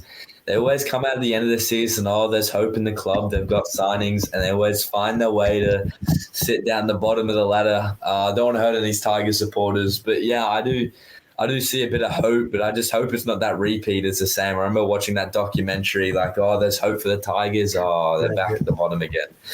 But I really do think there's been those, like, guys filling in at centre that have really done well for them. They're missing those key positions there, and hopefully some more depth with Taruva for the outside backs. I think that's something they struggle with. And Skelton, he's been in the Bulldog system. He's been getting a couple games in, and he was impressive in 2 of them. I think he scored 2 tries in 1, and also he's been with the likes of that side who just everyone runs the ball out of their own half, and it's just so impressive. I feel like it's a lot relied on the forwards for the Tigers. So moving for Stefano, he's out of there. Who will slot up that position will be interesting. Just the point I have is Lachlan Galvin. Royce Hunt or not? I don't think they have yet. No, we haven't, but it depends if we do. Yeah. Yeah, I think Royce Hunt could be a man if you can get the best out of him. But, yeah, it all just depends on who you sign. Lachlan Galvin and Jerome Luai, like, what happens with that situation?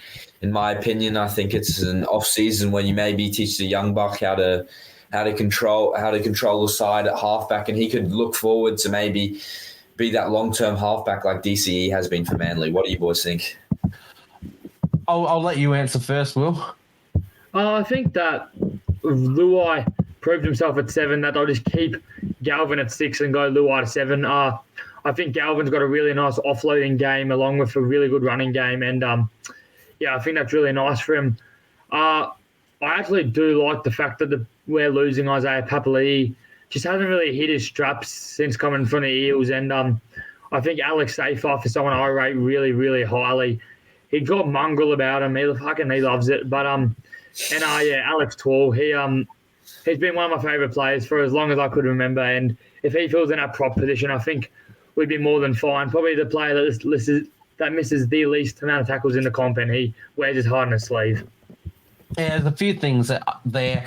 I think with the Galvin situation, I would have been for him to be a halfback. I think he definitely has those skills.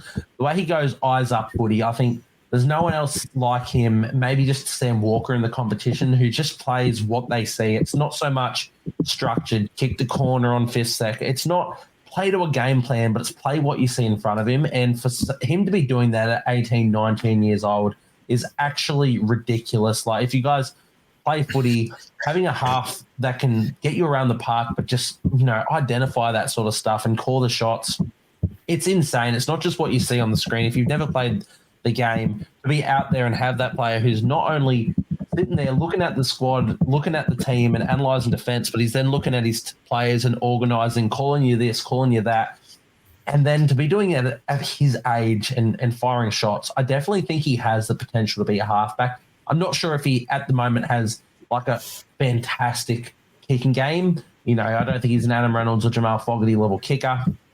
But realistically, you don't fully need that at his young age, and he can develop that. But the big thing for me, when they signed Luai, I was worried about that. You've just gone and signed one of the best 5'8", but you've brought in this young gun, one of the best teenage players, rookie seasons I've ever seen in my life, at 5'8". And then would that clash? I think seeing Luai fill in at halfback for Nathan Cleary this season has really put my mind to bed about that. I think Luai can lead the team around at halfback and leave Galvin to just keep doing his game at 5'8". But it's going to be an interesting one to see next season. I think they definitely improve under that. I think if they get Royce Hunt, that's going to be a great player for them. I am also a massive fan of Alex Twall. It's not just the fact that he doesn't miss tackles, but he gets through so much work in attack. Like, he does still run 120-odd meters, 130 meters a game. He can play long minutes. He's fit. I'm a massive Alex Twall guy. If you end up playing Twall as your starting prop and then just bring Royce Hunt off the bench for 30, 40 minutes a game and impact, I think there's a lot there. So I like what the Tigers are building. I think there's a lot to look forward to for them. But most importantly, just getting that win over the Rabbitohs in this one, it's so important for their season, and it really sets up, as I said, that round 27 clash. It could be one of the most watched clashes this year. I'm going to be so keen to find out who wins that one. And look, I have no problems with the Eels, but I will be barracking for the Tigers to get that one done. Mate, boys, let's move over to the Rabbitohs in this one. We mentioned with the Eels essentially that disaster seasons. The Rabbitohs are part of that mould in a disaster season. They've showed a bit of form in the back end. I think Ben Hornby's done a fantastic job as the interim coach, stepping in there. Obviously, moves back down into the assistant coach role with Wayne Bennett coming next season, which you can't be mad at that as Ben Hornby, because anybody gets replaced by the master coach. But he's done a great job. So close to winning this one too. Went right down to the final play. A forward pass from Cameron Murray, ruling the Rabbitohs out of a win. It's fair enough. It was forward. They also might have got away with another forward one in the lead-up play to that set. But, what an exciting finish to the game.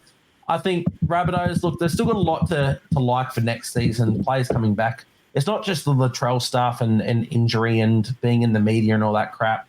It's Lachlan Ilias breaking his leg and missing the season. It's Campbell Graham not playing a single game with that sternum injury all season. It's Jai Arrow getting injured. They're playing with a lot of injuries, and they're playing hardy at the moment. I can't be too disappointed in them.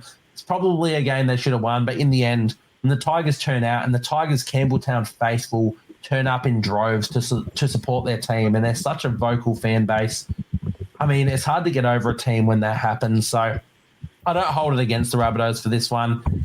To me, I can't really be too disappointed in their season as of late. All that disaster, it's gone and happened. at the moment, I'm just in that positive mindset for Rabbitohs and just look forward to the things you can for next season. And there is a lot to look forward to, but I guess maybe it can be seen as a disappointing loss in this one. What did we make of the Rabbitohs in the game? I definitely agree with you there with like the injuries and the upsets. They've been in the media a lot, especially you saw they had that pressure where they said they could go on a run and they could make the finals and they didn't exceed expectations, but it came with injuries and suspensions to Cameron Murray and missing Campbell Graham with that sternum injury, and then coaches with Ben Hornbury coming in. Yeah, it's just, but it's also, I think it's opened up for next season, in my opinion. We see Jai Gray, he's been there, but I think a massive guy that goes under the radar bit is Tallis Duncan. I think he's starting to play the 80 minutes. We said, when is he going to get that 80-minute role? Definitely a big guy to talk about in fantasy early in the season. When he gets that 80-minute role, how well will he do? And he has done it, and he has got through his work. And I think he can really go big next year. And hopefully they can get that controlling halfback, that game managing half, that Lachlan Ilias usually is at 7, and Jack Whiting can play his role at centres, and Cody Walker can maybe have one more season before he might say, it's time to move on. So I think it's all marbles in the pot next year for the Rabbitohs. It's disappointing Damien Cook moving on, but I definitely think whoever will take that position has a big role to fill in the Rabbitohs making the finals. Yeah, well, that man you'd presume is Peter Mamouzelos. How do you see him fitting into that role, Will? Yeah, we've seen some all right signs from Peter Mamouzelos. Nowhere near as good as Damien Cook. But, yeah, I think fantasy-wise, Peter Mamouzelos will be a starting hooker that you'll have to start with. But, yeah, I think he'll do well, and he'll a very good player, and he will just get better and better as a player. And, yeah, should do well. Could even be maybe Havili at hooker, or do you reckon it's Mamouzelos locked in? No, I think it has to be Mamouzelos, to be honest. I think he's done his time. He's 24 years old. He's my age. He's actually not as young. He's just been part of their grades for so long, and obviously been told you have a future here. You will be our hooker, and he's just bid his time, waited his time, and he's really got to that stage. If he's not starting hooker, he leaves. I think Saliva Havili could probably be on that bench and give him a spell in that hooking role, and still play his role through the middle. He's also another man who's been missed this year through injury, Saliva Havili. So there's definitely options there. They've also got a few signings that they announced today. Jerome Burns, Lachlan Hubner, and Max McCarthy all heading to the club next season. More depth signings. A few players have been killing it in the reserve grade and lower grades, and Hubner from the Dolphins. So good signings to bring in. Ewan Aitken comes across from the Dolphins. I think that's a fantastic signing for them. Obviously, following Wayne Bennett, who's got the best out of him at the Dolphins, I think he slots seamlessly into that second row role and moves Jai Arrow back into the middle forwards, which is what's going to be needed, especially with Tom Burgess departing the club at the end of the season. So they've definitely got it in them. You mentioned Cody Walker, and whether or not he plays on another year. I think he probably has one more, and then, yeah, as you said, sort of passes on that wisdom and passes the torch on beyond then. Who that goes to, not really sure, but I think there's a lot to be excited about. Jai Gray being one of those. God, ever since he's been at fullback, he has just been an absolute revelation in a pretty dark season for the Rabbitohs. He's so good to watch. I own him in Supercoach as my second 5'8". I'll tell you what, he's damn near close to my starting 5'8" at the moment. He's so good. What have you made of Jai Gray? And do we think there's a chance that we move Latrell Mitchell back into the centres to keep Jai Gray at fullback? Will, what do you reckon? I think Latrell has definitely proved himself a fullback, just with at centre, with see what he did in Origin and that, and yeah, we all know he's a really, really good player.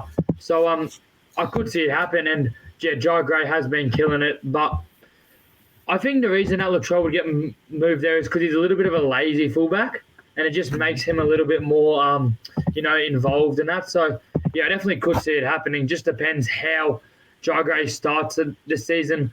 Could maybe even see Jai Gray to 7, Jack White to the centres, depending on what goes on? Yeah, there's a few different ways they can look at it.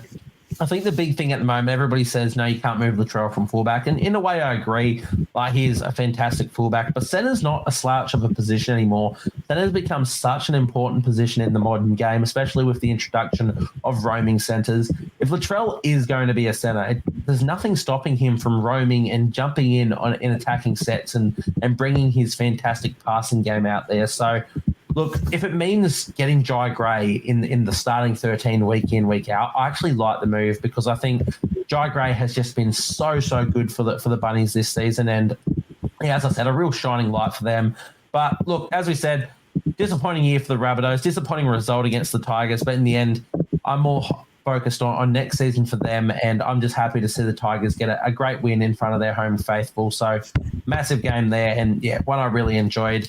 Lads, moves us into the second last game of the round. The St. George Illawarra Dragons taking down the Gold Coast Titans 32-16. Look, I'm going to pass this one straight to you, Callum. What do you think of the game? I thought it was a Titans special. First touch from Keanu Kinney. Oh, wow. He's something special. I think it was 350 or just below that meters run is absolute ridiculous. He had an absolute freak game, 2 line breaks, and I just thought it was going to be an absolute demolition. But it was Ben Hunt that sort of steered the ship for St. George, and I think that he will be that guy if they do make the finals. We know Ben Hunt has gone in that 2015. You never know.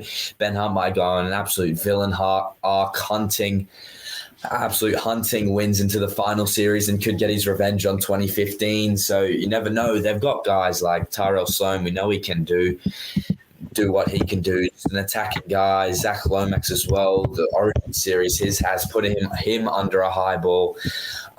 If Jack DeBellin can hit some straps, we know how good he is. Molo runs the ball really hard. Leilua as well. Sewer, absolute Origin. He can play Origin and represented football. Tom Eisenhuth as well. He's been very under the radar this year and just been a very good lock there for them. And also it's sort of like a Bulldogs bench, sort of just guys doing their role, like the 2 Cashman brothers. I think Laurie's on there, and also Jack Bird played at 17, coming back from injury. So yeah, see what role Jack Bird plays coming back into the side. It'll be interesting what he did there. I think he played nearly a full game at 5'8", so it'll be very interesting what happens there. But I definitely think that I missed the guy, Jacob Little. How good's he? He's been Will's main man. How could I forget him? He's glorious number 9 who's done bits for his fantasy side. So I think that side's good enough to make week 2 and push through the semifinals or prelims and make it out. So yeah, definitely think it's an even playing field for this final series. I definitely think they have that potential. Like, as I said, I'm never going to doubt a Shane Flanagan coach side, and I really think like he's getting the best out of these sides. Maybe not on a regular basis like Cameron Serrato is for the Bulldogs, but when he gets the best out of this side, they go toe-to-toe with anyone. They beat the Melbourne Storm, 1 week ago. They can do it. It does hinge on a lot of Ben Hunt playing his best footy, because when we know he's at his best, he's one of the best players in our competition. But they do have threats across the board. Look, another one I wanted to touch on in the game, Christian Tuipulotu. Since they brought him onto the wing, I think he's been so good for them. 270 metres he ran for. Made my team of the week over on the Instagram on the bench. I thought he was so good. I love how he just gets through his work and he's so consistent in what he does. You mentioned Lomax. He's been so good all season. Jaden Sewer in this one, marking up against David Fafita, both Queensland Origin teammates. I thought he just took it to him. He really just brought that aggression and just tried to keep Fafita to an absolute minimum in his attacking threat. Loved seeing him get up and show that aggression, Jaden Sewer. Someone I really liked coming into this season for a Supercoach perspective and just to have a career best year. And I genuinely think if it's not his best season in the NRL Sewer, it's right up there with his best. But Jacob Little was the the star of the show, in my opinion, in this game. But I'll let you have a little bit of a talk about him, Will. Yeah, round 12, brought in Jacob Little. Just, you see Philly Mano Brown came off the bench, or he was off completely gone, playing 80 minutes. And I've been in love with this bloke ever since. I think that moustache on him, it just said it all. But he is an unreal footy player, tackles his arse out, runs I think he ran about 120 metres. He's quick. He's elusive, ducks on the tackles. He's kind of like a quicker version of Brandon Smith, you know. When he wants to tackle, he tackles. And I don't understand what the Dragons are doing. Personally, I think Jacob Little's a better hooker than Damien Cook right now. Only reason I could see this working is if Little goes to 13, Cook goes to 9. But otherwise, I don't see what the use of having both two premium hookers at 9 is. Well, what do you think there? It is a really interesting one because, you know, on face value, Damien Cook, absolutely great signing, and I think he's going to bring a lot of, like, even just beyond his normal, you know, field play, it's the experience and the leadership and everything that he's going to bring to the Dragons. I think he's a good signing, but it is a really interesting one because Jacob Little is an 80-minute hooker, and I don't want to be stopping him from doing that. The thing with Jacob Little is, for a long time, he was one of the most highly touted hookers coming through the grades, and he came in and he copped some of the worst injury luck I've ever seen, and essentially 2 or 3 ACL injuries in his first couple seasons. He's come back and he's finally finding that consistent play and, you know, touch wood, getting a bit of consistent footy with no injuries. He's unreal. And he's unreal. He is so good. It's not just, he is one of the quickest hookers I've ever seen. I remember him for the Tigers. He scooped up a kick on the wing. I don't know why he was out there, probably making a cover tackle because he's a gun. Scooped up a grubber kick, picked it up and ran the length of the field as a hooker. They could not track him down. He's got so much pace in that. Either. I saw one thing was they made a break down the right edge. It was Luciano Leilua. Little was in support the whole time. Yeah. And it's not just his pace, the way he can read the ruck, the way it's not just his pace that's making these chances. It's as soon as he sees a marker being lazy, as soon as he sees someone too deep or too wide, or they bite on a dummy, he's through that gap. And that's just game sense. That's just eyes up footy. He knows how to play the game. As I said, I do think bringing Damien Cook to the side is really good. I think Cook's had a really good season, at least from the mid part to the back end. I think Cook's had a really good end to the season. I think the Bunnies are sort of regretting letting him go. I know, you know, salary cap plays a big part in that. And I do think he's a good signing for the Dragons, but it is going to be very interesting in seeing how they sort of balance that because, yeah, Jacob Little, for me, he's been so good. A lot of other players you mentioned. Jack DeBellin, he got sent to the sin bin in this one for a pretty lazy sin bin, in my opinion. I don't think it should have been a sin bin. A late high-contact hit on Kieran Foran, allegedly. I don't think it was late, and I don't even think it was high. But he got 10 minutes for that. But even with that 10 minutes in the sin bin and only playing his 55 in this one, 16 runs, 167 metres from DeBellin, and the old 28 tackles. Jacob Little as well, by the way. He mentioned he ran for 114 metres. He had 52 tackles as well. That is insane stuff from a hooker. So, yeah, I wanted to give massive shout-outs to them. And another one that you mentioned pretty quickly down there, Callum, was the Catchman boys on the bench. I think, you know, they've had big raps on the Twins, the Catchman twins coming through the grades. And they're still quite, you know, slim in their frames for essentially second row or middle forwards that they're playing at the moment. Definitely can, you know, fill themselves out in their body a bit more, but they're still young. There's so much potential in them, and I'm seeing that come. Toby, probably the more talented of the two from what I've heard, had another great game in this one. Look at this numbers from them too, by the way. Both, as I said, identical twins. We had 8 runs from each of them, but 97 and 100 metres. So essentially identical numbers from the two identical twins. The only thing that separated them was Toby got himself a nice little try as well. 29 tackles, 0 missed from Ryan Catchman, and 24 tackles, 1 missed from Toby off the bench. So, yeah, I've really liked what they've been doing. Blake Laurie, he's had a down season, but I think he's coming back into form. And Jack Bird, he was given permission to look for rival clubs and explore his options. News coming out today that he's pretty committed to the Dragons going forward. I don't know what role. He's obviously filling in at 5/8 at the moment with Kyle Flanagan out. And I think he can do that well. You know, we saw him do that in his rookie season for the Sharks, but where he sort of fits into their mould, I'm not sure. All I know is I really like Jack Bird as a player, and I think getting him into your side is really good. Lads, let's move over to the Titans. You mentioned Keanu Keeney, 344 metres for him. Started with literally his first touch of the ball, the Titans' first touch of the ball as a club. And he makes that break and sets up a try. You know, it's been the age-old question for seasons past and all throughout this season. What do they do with Campbell, Keeney, and Brimson? For me, Keeney is, you know, at the moment, and that's maybe just because we've seen more of Campbell and Brimson, for me, Keeney's the worst player of the three, but to me, I think he's the most important of the three for the Titans to keep. I think him at fullback is the exact type of player that they need at fullback. The amount of work he gets through for his frame, his speed, his creativity, I think he's so important to that Titans team. And yeah, even in games when they're not really fighting, he's fighting to the death. What have you thought of Keanu Keeney, Callum?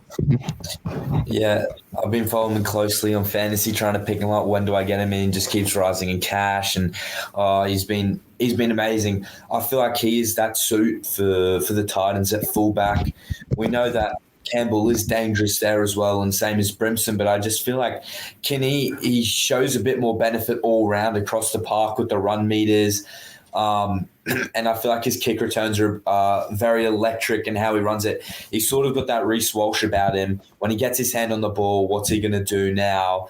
But I feel like it is that hot topic there. What do they do with Campbell, Brimson, and Keeney over this offseason? I'm saying stick with Keeney. He's been very impressive, and especially how well Campbell's been doing at 6. We know he runs the ball and how well he can do that. So I think that's where he can chime in and can have those two. But it's going to be very interesting, as Brimson, I think, did struggle at centre early on in the season.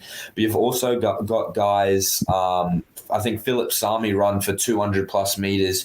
So I feel like it's their outside backs are there for the Titans for next year. It's just going to see what they can do with their backs now, and also Kieran Foran with him departing whenever he can. We don't know what happens with next year. We do with the Union boys coming in, is very interesting what happens there at 7 and what they do with Kieran Foran, but also Tino coming back at that 13. We know Chris Randall and guys like Keenan Palacia, Josh Palui, Isaac Liu, who's been playing good roles for the Titans, but it just hasn't worked out every single game, and this wasn't one of them. It was mostly a back-dominated one, and if they can get their forwards that led, I can see them as a top 8 side, especially with David Fifita, just that edge and backs, just so aggressive and just so deadly, so lethal. I think it's one of the most lethal backlines that in the competition, if they can get it right with those 3 combinations. So, yeah.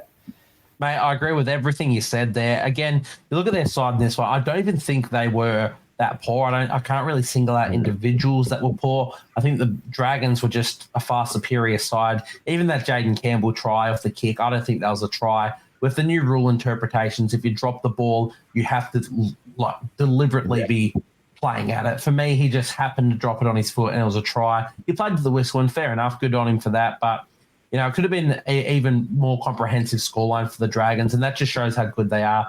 The Titans, they do have a lot to look forward to, as you said, bringing their captain and their spiritual leader, Tino Fa'asuamaleaui, back into the side.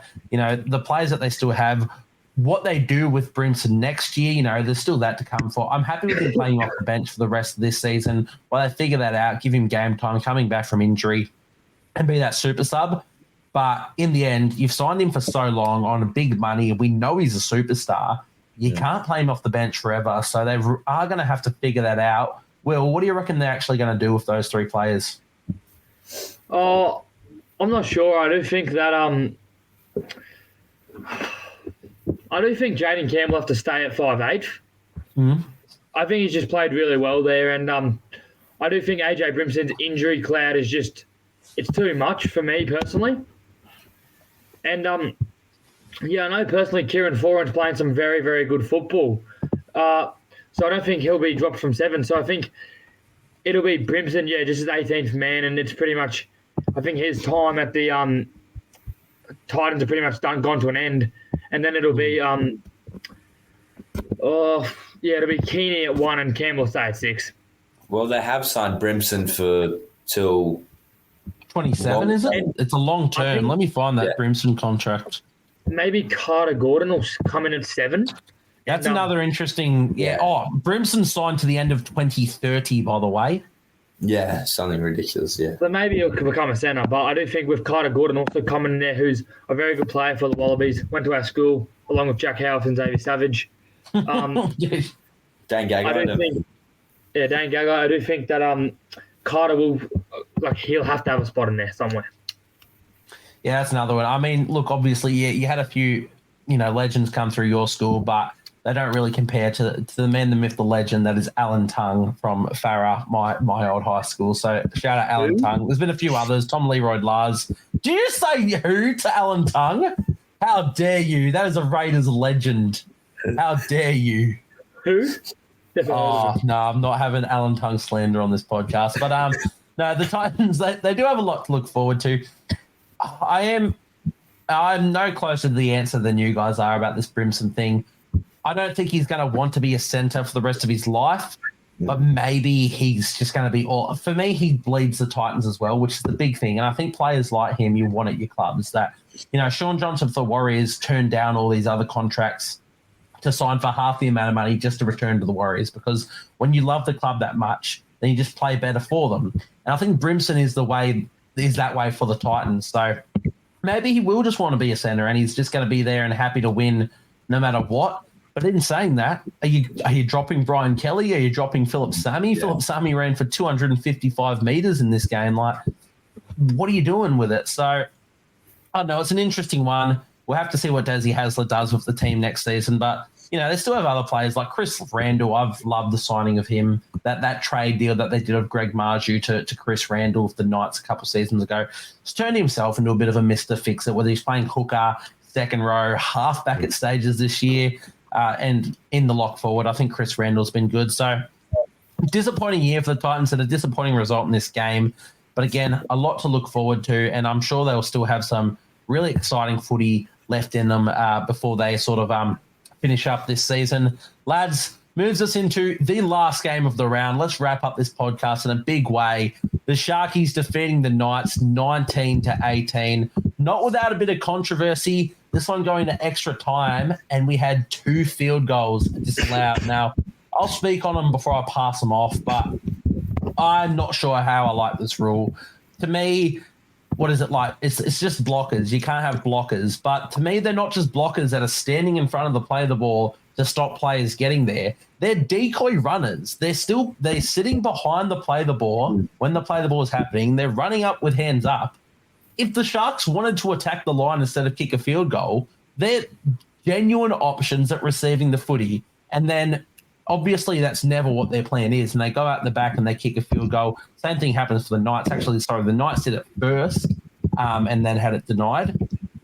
But to me, I'm not really for it. I can get it if you've just got 2 players that just stand there and sort of block players from getting to you when the play of the ball happens. But if you are actually sending players that start behind the play of the ball, they run up with their hands up as if they're a receiving option, and then you play out the back to your field goal kicker and they kick the field goal, I've got nothing wrong with it. Look, the Knights, is it robbed? I don't know. They got their field goal denied for it, and then the Sharks had it happen and they got their field goal denied for it. Where do you guys stand on it? I'll start with you, Will. At least it was consistent. That's the only thing at least it's consistent. But I'm going to first say, you say Wishart is a gun, but so is Daniel Atkinson. Holy. Oh, my. I'll be talking about him. Oh, yeah, I'm glad we're on the Daniel Atkinson train here. Yeah, he is one really good player. But, yeah, so talking about the field goals, I agree with you. Ponga's one should have been allowed. I don't know why they went to Phoenix Crosland for the second one after Ponga absolutely killed that last one. He middled it, everything he had. But, yeah, I do think that, I mean, what can you do?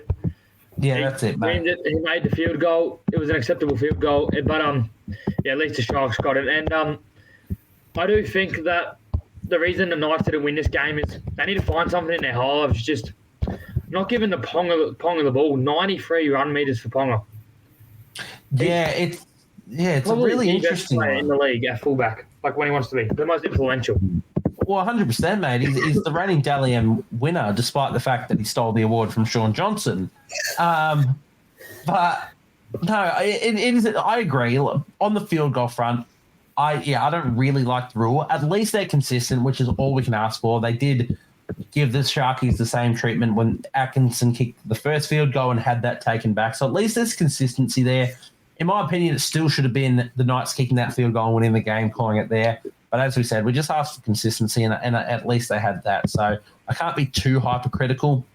On the front of the Knights halves, I'm genuinely baffled with it. I really don't know what the go is. For me, Will Price should be their 5'8". I think, you can say all the stuff, and he wasn't ready for first grade, wasn't ready for the NRL, and then it took him a long time to blood him. But when they did bring him in, they won like 2 out of 3 games of him playing in the side, and then they dropped him. And I think he brings that dynamic running game that they need from a 5'8". And then you can have someone like a very controlled, maybe too controlled in my opinion, in Cogger and Jackson Hastings at halfback. But at least you can free up the ball with Will Price, and you can get the ball out to Kalen Ponga and free him up into space. But their halves is something that's really struggled with them all season, and you can't, even if this team is to make finals with their soft draw to finish, you're not going anywhere if your halves aren't firing. And I don't think the Knights know their halves. Phoenix Crossland was an absolute gun coming through the younger grades, Australian schoolboys and whatnot, but they've turned him into a utility or a hooker. And then to just expect him without any training at halfback for 2 or 3 years to go, guess what, mate? You're our starting halfback now. Like, you've got Cogger, you've got Hastings, whether or not they're playing their best footy. They've trained there the entire season. Play one of them. Why is Cogger coming off the bench when Phoenix Crossland is already a utility? Cogger can play one position, which is halfback or I guess 5'8". He's not really a utility. So, I don't know. The Knights are a really confusing team, but to me, they should have won this one with that field goal. What were your takes on that, Callum? I'll first talk about the issue about the halves.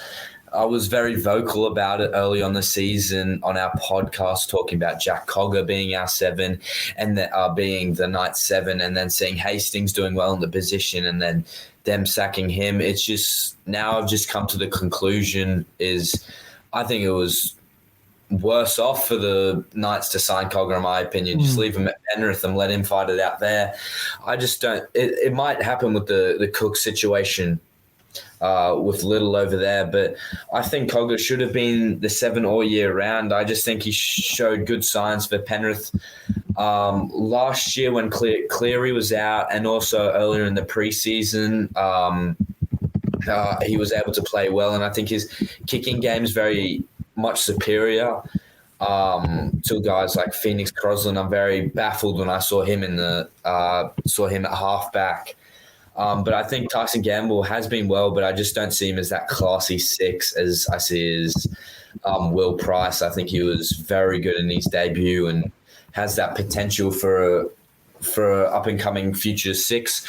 But overall on the Knights sort of ball, I think their season is sort of like the Eels. They've just got those guys there, and they've paid too much on salary cap, because I think the Saifidi brothers are on something absolutely ridiculous, and they just.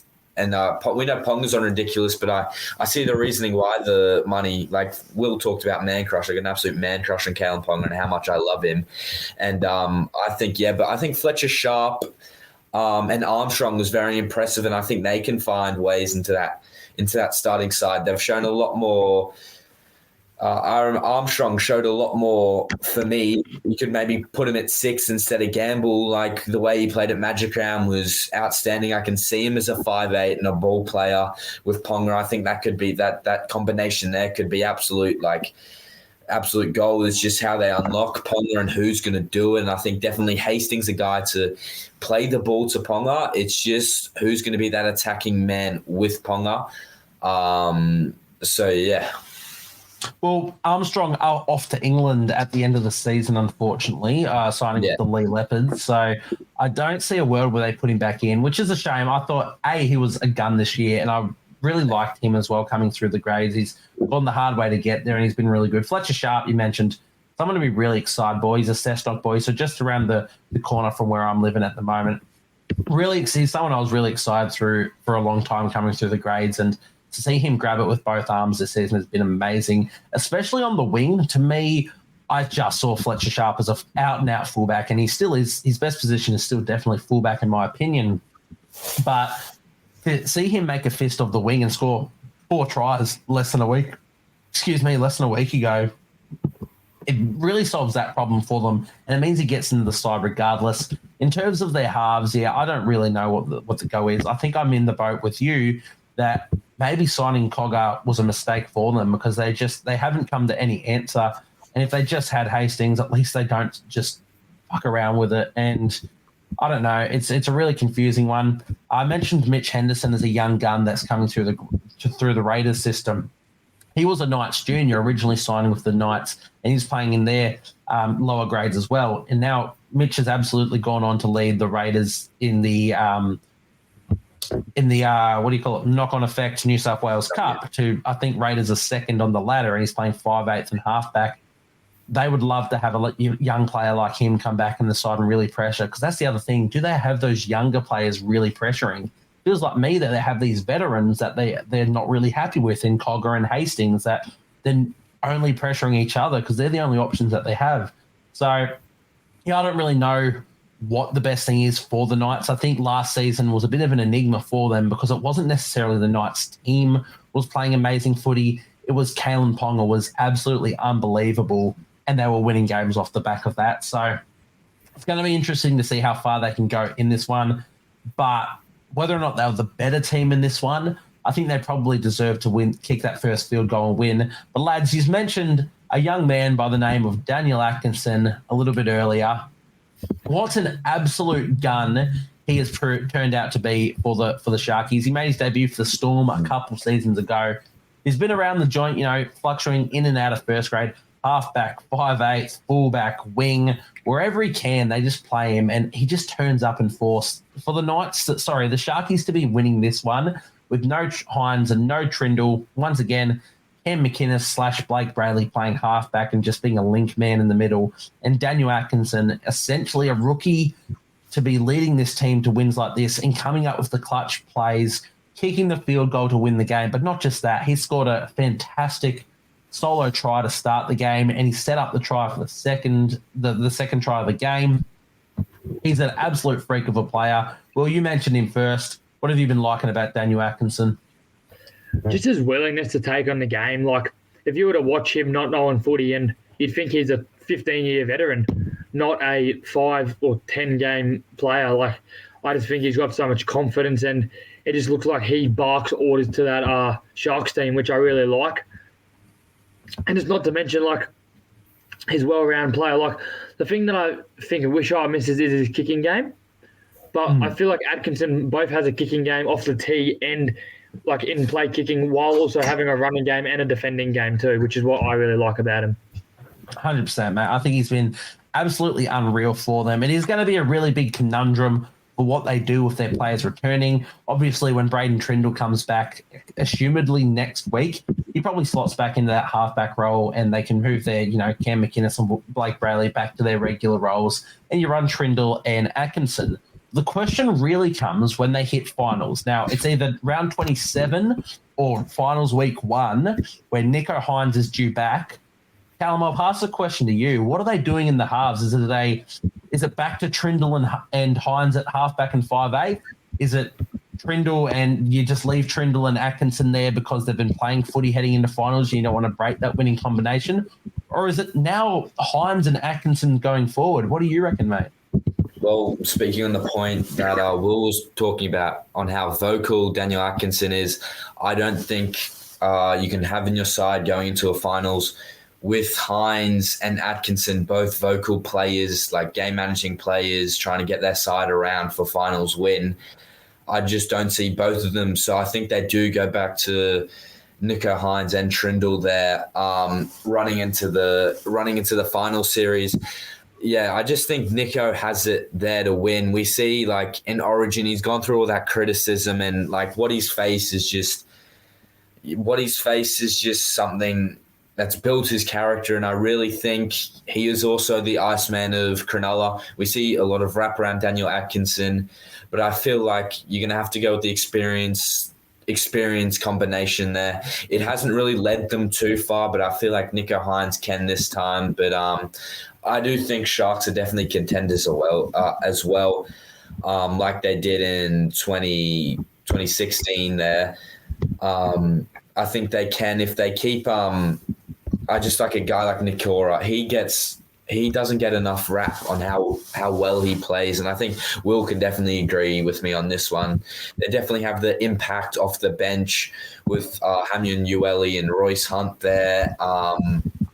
So it's just going to see how they play and who's going to manage the side. I just think they're looking for Nicho to really stand up in this final series, and I think Atkinson has done well enough to get him here, and I think it's really Nicho's time to take over. Yeah, it's a very interesting point. You go, Will. For me is Nicho and Nikora have a very good combination together, so that's why I think I want to try to keep that combination too. I think, yeah, that's probably – I mean, let's be real. As soon as Nicho Hynes is back, you put him back in because as great as Atkinson has been, he's not the man that can win you a premiership. He can definitely be a part of the pie, a piece of the puzzle to get you there, but he's not the superstar that is Nicho Hynes. He's fantastic in what he's doing, Atkinson, but I think Hynes is that player that they need that can really elevate you to winning a premiership. Whether or not that's this season, probably not. Maybe next season with Adam Fanua-Blake coming in. We'll have to wait and see. But it is just a really big question, even heading into next season. What's Atkinson doing? If he is not their starting 5'8" going forward, if they do go back to Hynes and Trindle, surely another club is just snapping at his heels to try and sign him because he has well and truly proved that he is a first-grade player. The big thing I liked about the Sharkies in this one is, again, we mentioned players just turning up.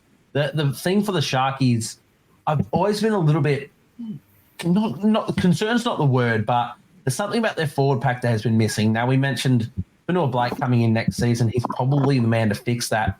But they have a really split down the middle, almost like 40 minutes between all of their front rowers. They're very typical to play, whether it's Korfusi, Rudolph, Hamlin-Welle, Hunt, Hazelton, they've Finucane earlier this season. They've very much had all these fantastic middle forwards. Jack Williams, who's found himself at starting lock at the moment with McInnes playing halfback. All these players that very much just split down the middle minutes and get through your job for the time that you're on the field. But in this game, they all did that essentially just to a more degree. Oregon Kaufusi punched out 54 minutes, which I believe is a season high, 160 metres from him, where Jack Williams punched out 75 minutes and 130 metres himself, 38 tackles. Siosifa Talakai moving into the centres had 224 metres. Jesse Ramian, 226 metres. Everyone in this side really pulled their weight. I really like Hamlin-Welle and Royce Hunt as their sort of bench forwards at the moment. I do think Hunt will potentially be moving on at the end of the season, whether it's to the Tigers or to another club, we'll have to wait and see. But they all really stood up in the big moments in this one. And I guess the thing about the Knights is, while we were a bit more critical on them because of their half situation and whatnot, they stood up and matched them all the way. As I said, if that field goal's actually given, they're the winners in this one. And even on their side of the field, Jaden Brayley played the entire game at hooker, punched out 55 tackles as well. And Kai Pearce-Paul getting his long-awaited first try in the NRL, which is, I've essentially bet on him every single week. And this is the one week I didn't bet on him any scores, so I'm a bit off him for that. But look, they have their men. I thought Dane Gagai was unreal in the centres as well, especially up against Siosifa Talakai. So, look, it's an interesting one going forward for the Knights. We know that they need someone in their halves that can free up Kalen Ponga. The 93 metres is a bit concerning from someone as just dangerous as him. It's just the 12 runs as well, which isn't good enough you need to free him up. I don't know how they do it. As you said, a lot of salary cap invested in a lot of players, especially Saifiti twins. Daniel Saifiti allegedly being shopped around. Dragons interested. Eels are apparently interested, though I'm not sure how much is going on there. But I don't know. It's just a really weird game, a really tough game, but a really enjoyable game. Did you guys enjoy the game at least? Yeah. Oh, yeah, I really loved it. Yeah, good. And that's in the end. That's all it is. I've got one more talking topic of just this game. Do we keep Cameron McInnes? Do they keep Cameron McInnes at 9? For me, no. I think Blake Brayley, he's an Iron Man. I mentioned it the other day when Jaden Beryl got his debut. Now, Jaden Beryl, he won Queensland Cup Player of the Year. Actually, he might have won the entire reserve grade Player of the Year 2-3 years ago.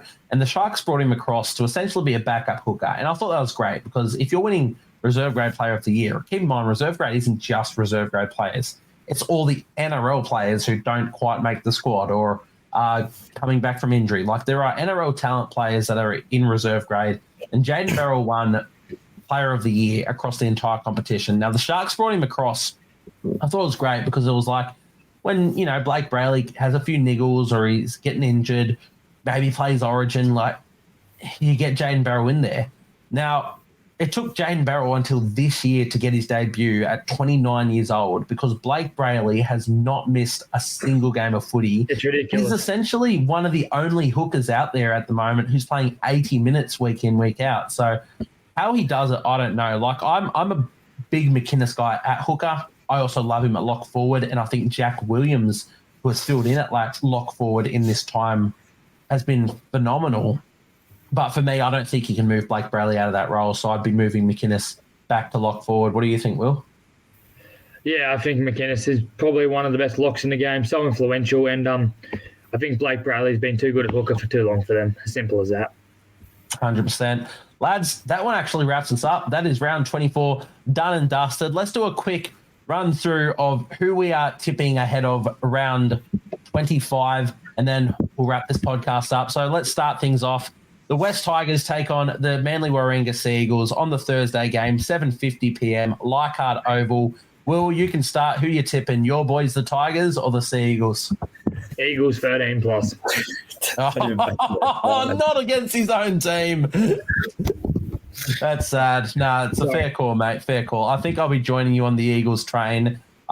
Look, they're just playing really good. I'm also finally biting my tongue and buying Tom Trbojevic in Supercoach this week just so I can captain him against the Tigers, unfortunately. Callum, who have you got, Tigers or Sea Eagles, mate?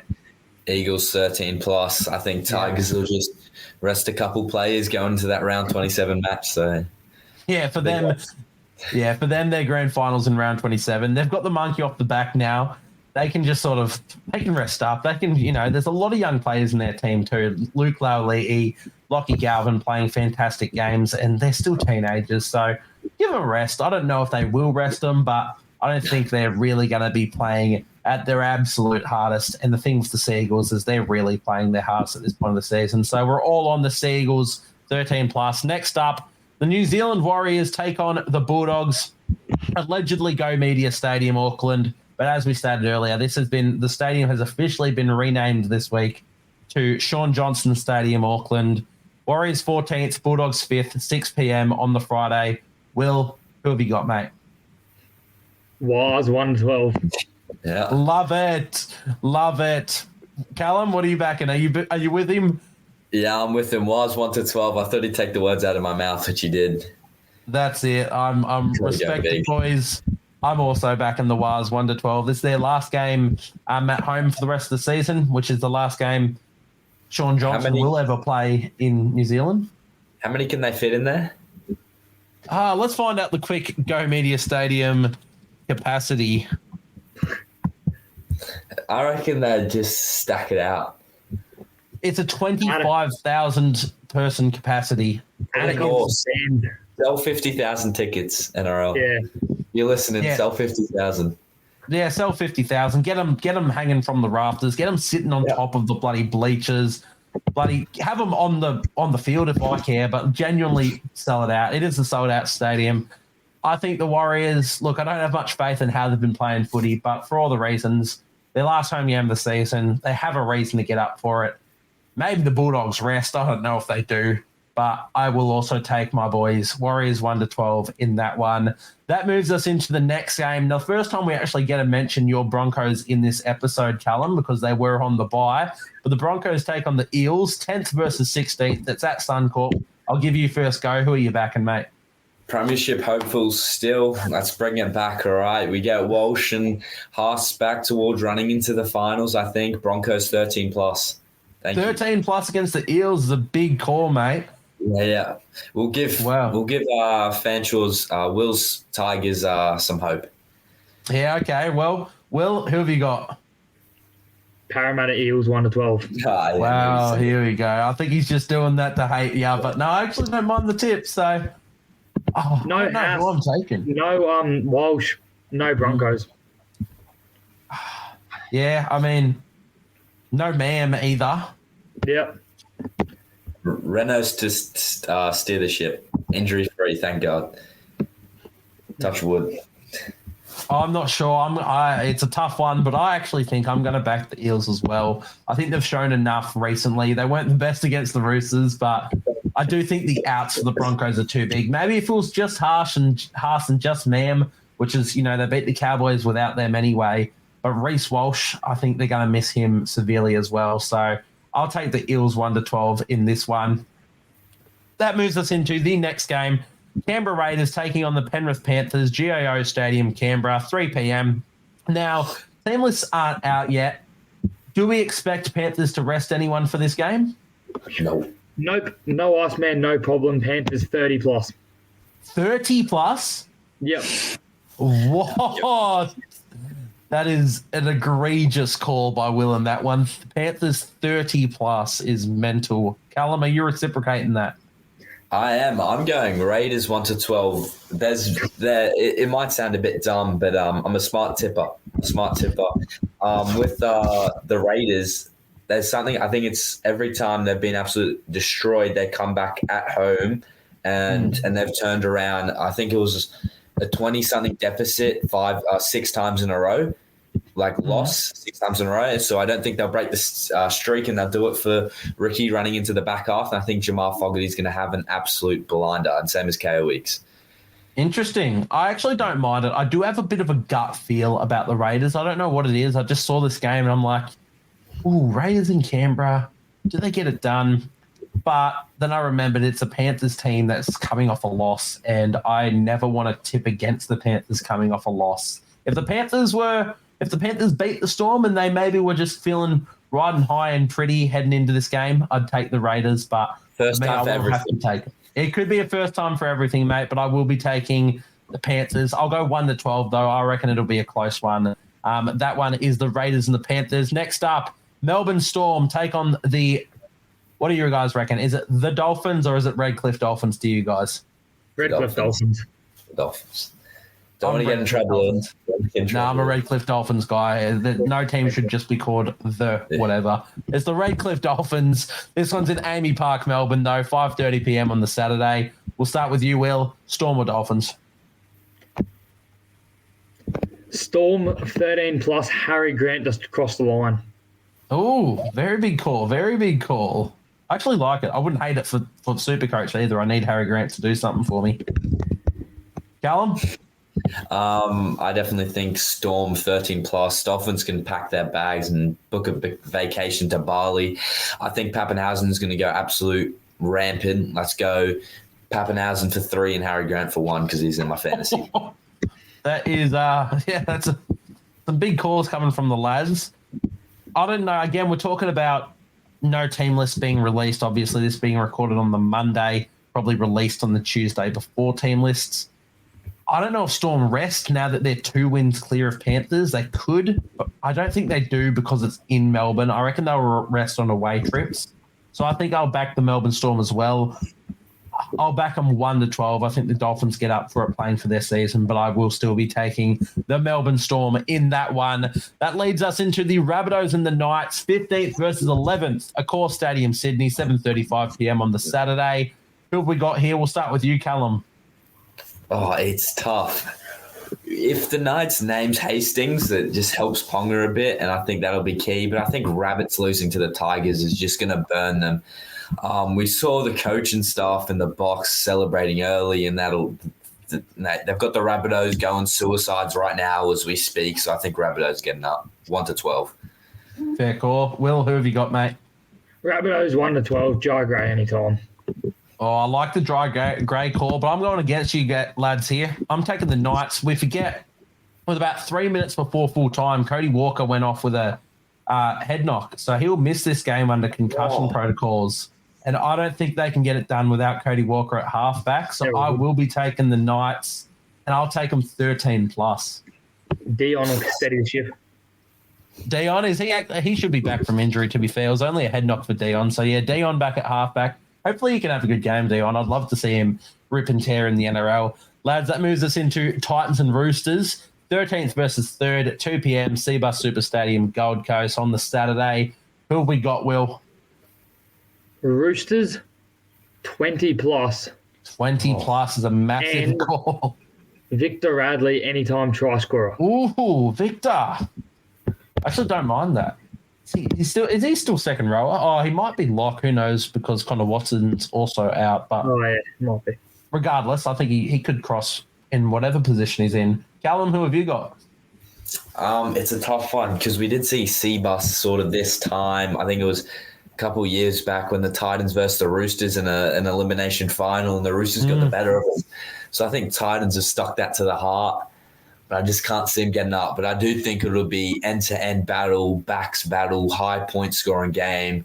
Both teams scoring 30+. But Roosters 1-12. Roosters okay, I like it. Wow, okay, I like it. I would love to see it, and I do think there's something about it being in the Gold Coast that the Titans do get up for it. Their season's over now. They also let Kieran Foran down in his 300s, which we forgot to mention. Congratulations to Kieran Foran for reaching 300 games, an unreal achievement, outstanding milestone. But the Titans, they did let him down a bit as a club in his 300. So now back at home, they get that chance to redeem themselves. In saying that, I will take the Roosters and I'll take them 13+, just because I think their attack is too good for the Titans to defend. It could very well be end to end. Just neither team can defend each other, which I'd love just from a footy standpoint to watch that. But I'll take the Roosters. I'll take them 13+ in that one. Leads us into the final game of round 25. Let's wrap things up with the Derby Shane Flanagan Cup. The Dragons taking on the Sharks, 8th versus 4th, Wynn Stadium, Wollongong on Sunday, 4:05 p.m. Callum, you kick us off. Dragons or Sharkies, mate? Well, I'm a bit biased because the Broncos want to make the 8, so I'm going to go Dragons. Sharks 13+. Daniel Atkins. Ronaldo Mulatalo to score 2, Jesse Ramian to go for 2 as well. Oh, Jesse Ramian 2 would be unbelievable. I've owned him in Supercoach all season, and I love him to death. Will, mate, who have we got? Multi of the round, this one. Okay. Dragon, 13+. Jacob Little, anytime. Oh, God. Bit biased in that, or? Along with Zach Lomax, Christian Tuipulotu, and Ben Hunt. I'm paying like $3,000 or something. That's mental. Multi of the round. Put it on the tips post, please. Dragons 13+. Look, I don't know where I sit in this one.